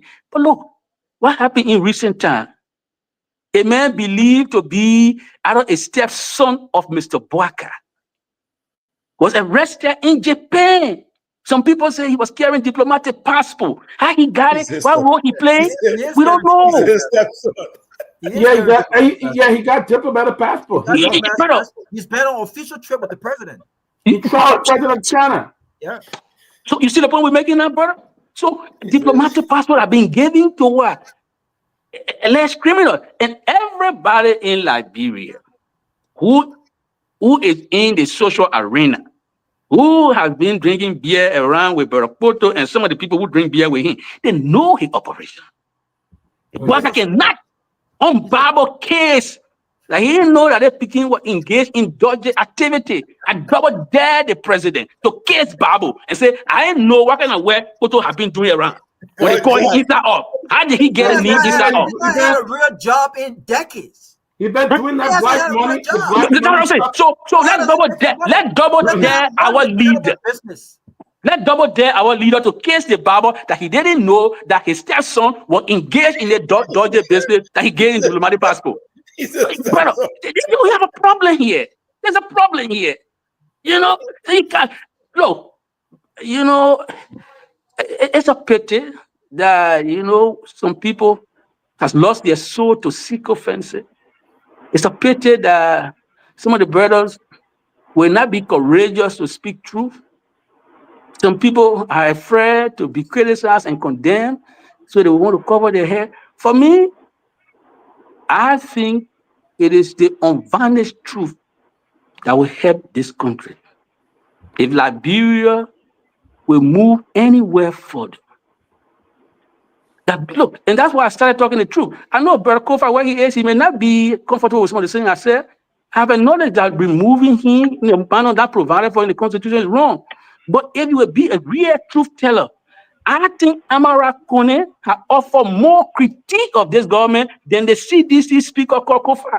That's true. It's true. We get out to power. This is what, look, I know Kofa for a long time. He's my big brother. I believe Kofa can't talk too much. He didn't have to do it. When the people don't like you, they will not like you no matter what you do. Bouaka came to power. The first thing Bouaka started to do was to ask for Kofa citizenship. They don't really need to tell Kofa, say, these people are ready to get issue with you. You didn't see it coming. Kofa was Minister of State in the Stirling administration, where Bouaka was vice president. Kofa became lawmaker elected by his people, deputy speaker. Then he became speaker. When the Unity Party came to power, they asked for his citizenship, questioned his citizenship in the court. There were public outcry. The Unity Party got shamed and withdrew that case. Did that not send Kofa a signal that these people got issue? But he still decided to cartoon. He still decided to play alone. Today, see what they're doing. See what they're doing. Just to remove one man, the whole legislature, nothing working there. So you can see what grudges can do. When people carry grudges, they will stop at nothing. That's why, in a taxi way, I'm telling Brother Kofa, if you can come up with a zinger, come up with a zinger. If you can perform the political jiu-jitsu, and you got the capacity, the wherewithal, and the financial resources to support it, you can do it. Because, brother, what more can we do now? What more can we do? You cry for the law to protect you, but God doesn't respect the law. What are you going to do? So how do you deal with a president who uses nefarious means to subvert the Constitution to get his ends meet? How do you deal with that kind of president? Well, he stays on, continuing to fight. And if the government shuts down, let the government shut down. Because, hey, the legislature does not have a record for the past 35 years of doing anything that have benefited the country to begin with. So we have no budget passed. Majority of the folks in the country don't depend on government anyway to survive, right? We continue to send remittances back home for our families to buy food and pay their school fees. Shut the damn government down if that's what happens. But to your point, this is what pisses me off when it comes to Kofa. And again, politically, I don't understand how his removal benefits Joseph Boakai, because again, he has given Joseph Boakai everything. Everything he wanted. Everything he wanted. Opposition voice and object. Look, that's not what we expected of Kofa. And so when it comes to the political issue, I see why people might have a problem with him. But that does not negate the fact that these guys have not respected the laws. And they have not been guided by the laws. And Robert, they will not respect the law. Yeah, but guess what? Then Kofa stands up and fight until the law is respected. He must not waver. He must not succumb. He must not resign, because we must bring an end to this whole. We must bring an end to this nonsense. Just because Edward Snow resigned under pressure, just because Tyler resigned under pressure, does not mean that what they did was right. These guys must learn how to respect the laws. You want to remove the speaker? Get 49 persons, give him due process, go into joint chambers. You don't have 49 persons? Go out there, campaign, liaison. Look, do what you need to do, but the laws must be respected. He can't resign. But I don't blame these guys. I blame for Nati Kofa. Because for Nati Kofa have not stood up to this president. He has not stood up to this president as we expected him to stand up to this president. He's giving this man everything they wanted.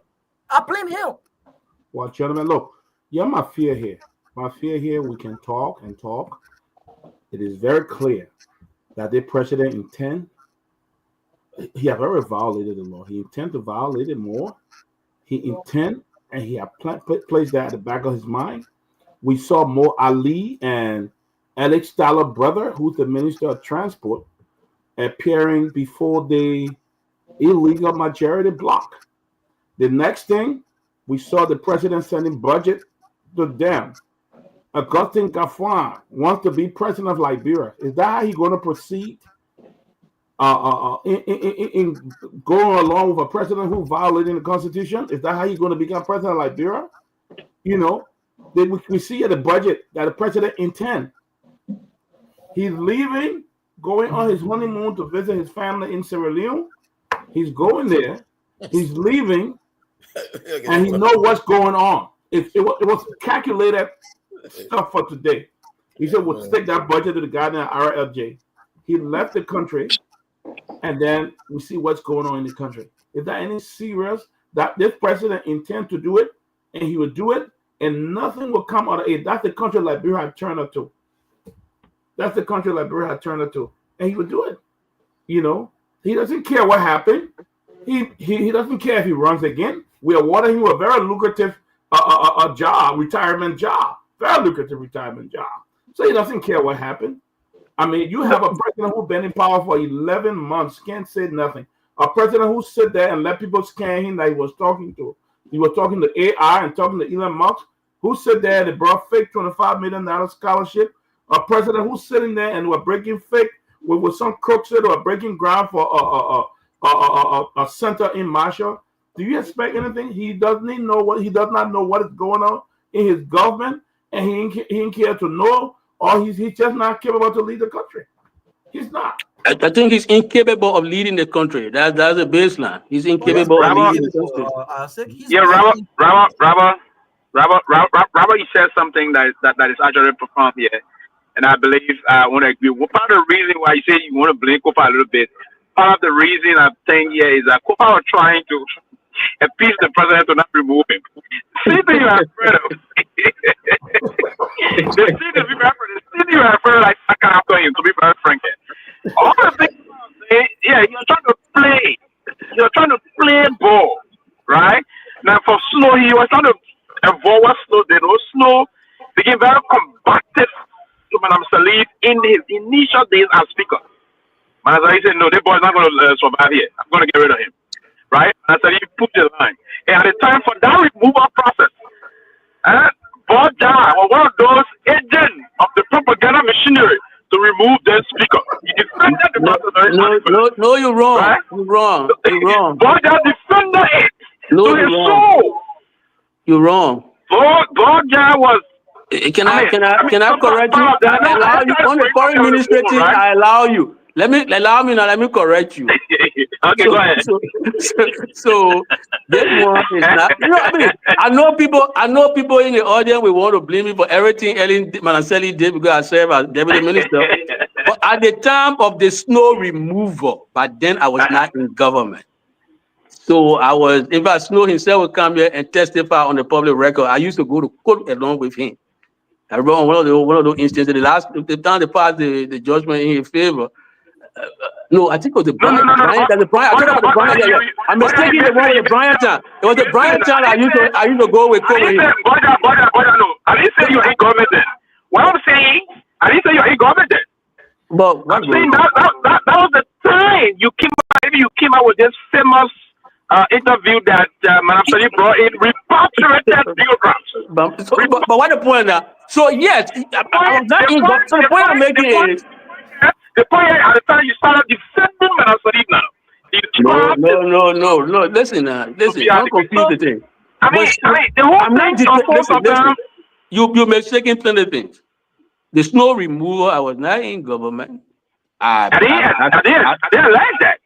So what are you alleging now? What's the point you're trying to make? I'm saying you defended Madam Sirleaf's decision to remove snow, saying that it was a decision the president was doing to allow a speaker to work over. You defended the process, but we don't want to go to that. No. You see, that's why I said you're wrong, because at that time, Snow was my friend, so I couldn't have been basically arguing again, for the removal of my friend. That's what the point I'm making to you. But Ron, to your point quickly, what I'm trying to say, Rabbi, here is that the speaker, all the thing I thought if the speaker would have been combative, probably he would have said it's regime today. I thought he should have been combative. But he said, imagine the speaker on a holy move with the president in room when the whole coup d'etat started. Imagine, right? So again, but the other thing is, Pewee. There are two different scenarios we're trying to compare. The Snow thing, you would really agree, if you want to be fair-minded, that Snow did not, Madam Sirleaf have the international clout. And by then, Snow did not have that wherewithal to do the battle he was trying to engage in. He didn't. In this instant case, I think the reverse is true. Bouaga doesn't have that strong international connection comparing to Mr. Snow, Mr. Speaker, Kofa, his skill, his dexterity, his legal knowledge. I think he could exercise more leadership than Snow. Man, Snow even went to Taiwan, even made that thing worse for him. You understand? So Snow wanted to fight a war that he didn't have the sophistication to fight. And let me This add to case, in this case, Kofa got the sophistication. Kofa got the opposition, real opposition, block CDC number with him. So what's stopping from doing something like that? And attorney, you will continue. I just want to add to your point. Kofa, the country was not split as it is because JMB does not have a mandate. No. How many votes? 17,000, less than SKD capacity. The ATS. You said SKD ATS. No, I said less than. So you can put it ATS, put it SKD. Less than SKD capacity. You know, I think Kofa brought it on himself. He should have full frame. I think he would have survived this process. At least we're leaving the show. We're leaving the show with a consensus. No. On this one, there's a consensus on this one. People will have a tablet, but on the Lofa County situation, there's no consensus. Obviously, you're from Lofa County. But no. Obviously, you're from Lofa County. So on this one, there's a consensus. But on the Lofa County process, there always be consensus here on this one. There always be consensus. I've never deviated from this line, but the point that Lofians are running the government, no, that would speak holistically to Lofians. That's why I thought to clarify, and that's my disagreement here. That's all. So on this one, I mean, the consensus on this one ever since. I believe that Kofa needs to step firm on this process. All the reason why they're succeeding in getting rid of him is because he was going too deep inside the government, and they didn't take that lightly. I mean, it's quite unfortunate that Garguah would do this to him. On the most serious note, you know. Yeah.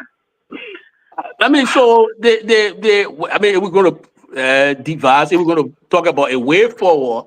I don't know what would be the way forward. Way forward now. Let's hear from you, Isaac. I don't know what the way forward is going to be like for Brother Kofa. I'm told that his legal counsel. The councils are basically they are far a rid of Madamos to basically compel the 43 people, lawmakers, to go on a gabo. Because Madamos basically compel government officials to perform their statutory duty, meaning they have to go to the chamber to do business. I don't know how that solve this problem. I don't know whether it basically will solve the problem. What that rate will only do, it will bring additional pressure to bear on the people who don't want to go on his gabo. Now, assuming the Madamo was rendered in his favor, the Constitution still say you must compel the people. How to compel those people, the Constitution doesn't clearly define. So it's still a difficult dance, you know. The challenge he's dealing with now is it can be seen in a battle of aphorism. The spirit is not fearful with all the legni bulb. The spirit is really fearful when they have the legni bulb. The legni bulb, all the battle people call glowing one. You know, when the spirit comes in, you have the glowing one, the legni bulb flashing at it. That's what makes the spirit fearful. The point I'm trying to make is the gavel. The authority the gavel commands. It commands that authority when 37 people sit on it or more. In the instant case, he has not been able to get that 37 people to sit to make that business that will make the president a free. That will, you know, the glowing one. Because if we had 37 people behind Mr. Speaker, that the glowing one, then the president would have been intimidated. Would not have been dancing now. So it's a difficult way it's completely difficult how to navigate under these circumstances. While Robert Vance, which is a little more radical, is what Mr. Kofa, if he has the resources, will be able to do. But if he doesn't have that resources, soon and very soon he'll block the 30 people. Some of them will cave in because they want power, they want committee to go on. You know what I mean? They can't make business, you know. And you can understand why the president will not, you know, send the budget to cover. Because if the president was to send the budget to cover, 30 people can't make business. You know, they will not work with the budget. So it's a little complicated there. So I'm just saying, if he wants to put up a big fight, he will need the resources to mobilize the country and perform what I keep repeating myself about, the political jujitsu, where he turned his disadvantage into advantage by making the public opinion to buy in on his side. Because if you can mobilize the vast majority of our people to come out to the Capitol building or to go to the hotel where the 43 men are being held, to put pressure on them to stop polluting the ballot politics, then you can see something, you will see movement. But in the absence of that, it will be a regular political conversation that we'll all keep and then file for history. Quickly from my end. Yeah, quickly from my end. I believe that's what I'm going to say, and it's unfortunate, and I didn't want to see this happen. But I believe that Kofa doesn't have the resources to counter the government. This government we're talking about here. So he's going to buy some time. Eventually, and what the government is trying to do now, the information we're getting from behind the scene, I think they're trying to co-opt most of the guys in his camp. So if they can just hit 7-8 persons, Kofa is done. So eventually it's going to. So it's quite unfortunate. It's undermining the rule of law, but I don't think Kofa will survive beyond the Thanksgiving, the 28th, or the end of this month. They're going to do everything to pump some money in the process, co-opting some of these guys to break his rank. And the moment you break his rank, if Kofa would just fall short of 25, if he fell short of 25 lawmaker, he's done. So that's the process, well, that's my fear. So I don't think he can change this process because he needs serious resources. I don't think he got our resources to challenge the government. It's going to be a difficult process. Fano was speaker for almost 10 years.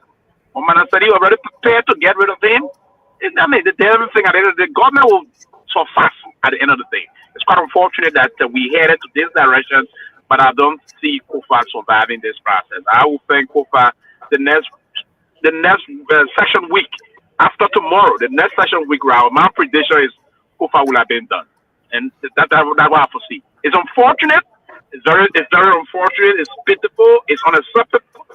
But that's the hard reality. You know, guys. Now we got 2 or 3 minutes. I'll use them. We'll be done. Yeah. So I may excuse my arrogance, but it's unfortunate that we are even talking about resources to convince folks to do the right thing.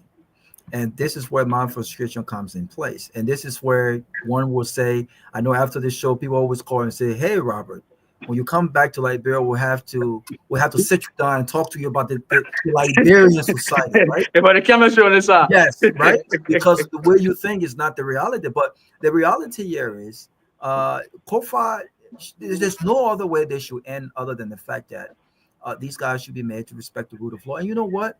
Even if the government uses resources, instead of investing the resources where it's needed, and they use resources to support these guys' actions and convince folks to leave the Kofa block and come on the other side to remove him, at least the record will reflect that Kofa was not pressured to resign because a group of men and women said that they did not want him to no longer be speaker. They followed the process.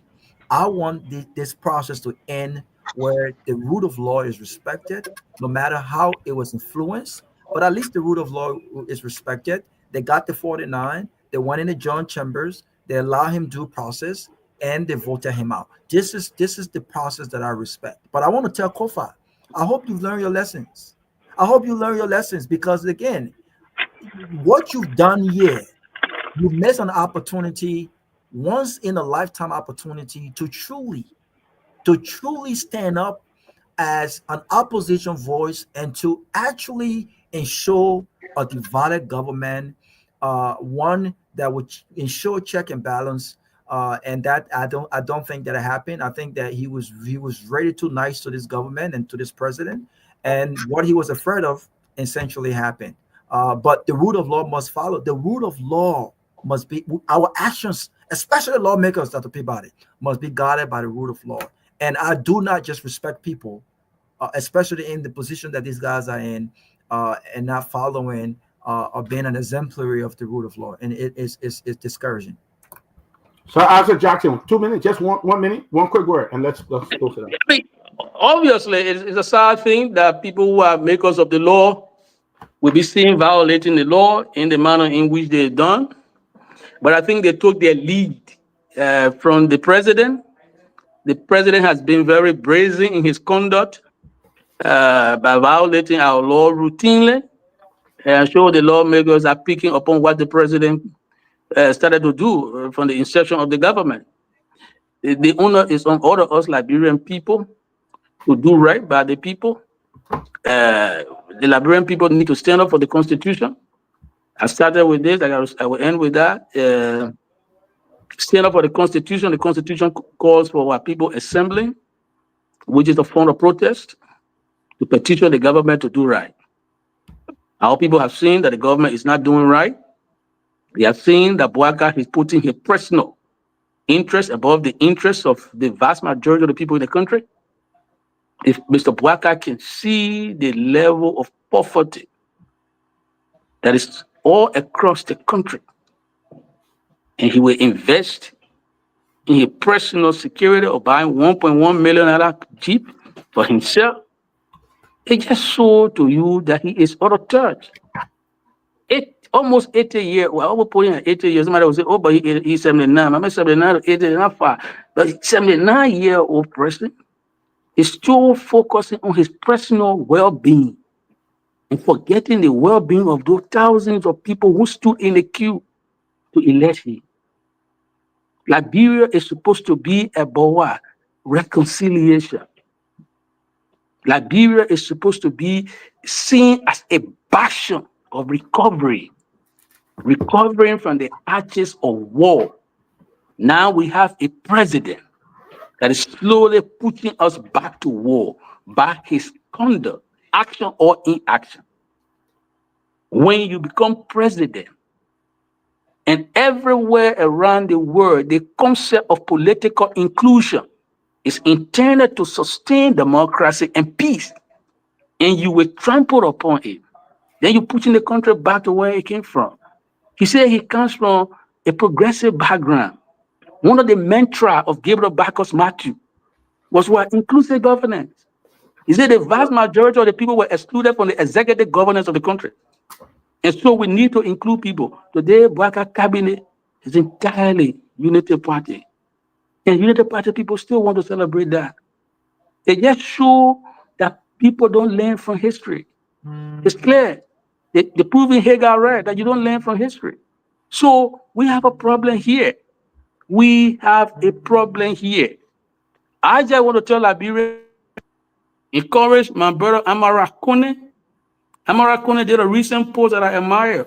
He post, considering the self-diplomatic mission, the post was a taxi diplomatic notice. One year notice you know, in hindsight. Yeah, it was a taxi diplomatic notice to Bouaka. I read his post and I smiled. I said maybe he leaving that stage where he was beating on them, now he reminding them in a subtle way. He said, you made a promise, you made a promise, you yet to do this. You know, we need people to stand up for Liberia. Even if you're doing it with a feeble voice, do it anyhow. That is the sure way to get Liberia on track. Liberian people, if you're tired of what Bouaka is doing, misgoverning the country, stand up for the country. Kofa did not stand up for the sanctity of that constitution as we thought he was done. That's why this are befalling him. Liberian people, if you do not stand up for the sanctity of your constitution will be blatantly violated every day in your own eyeball, and you will cry and nobody will come. Stand up for Liberia. I thank you. Thank you, guys. Thank you, everybody. Thank you, man. Thank you for watching. God will be back on tomorrow. Again, Liberia law, I don't trust it, and I will never trust the law in Liberia. I don't know what Chairman Kofa will do, but it's tough, guys. But Bouaka been 79 years over 5 years. What is his actual age? Is he 79? 86 years old. That's why he know what's going on around him. My man, Robert, I see you. Robert, I will see you this weekend, right? Yeah. This weekend. Right? Yeah. Okay. Yeah. All right. All right. All right, bro.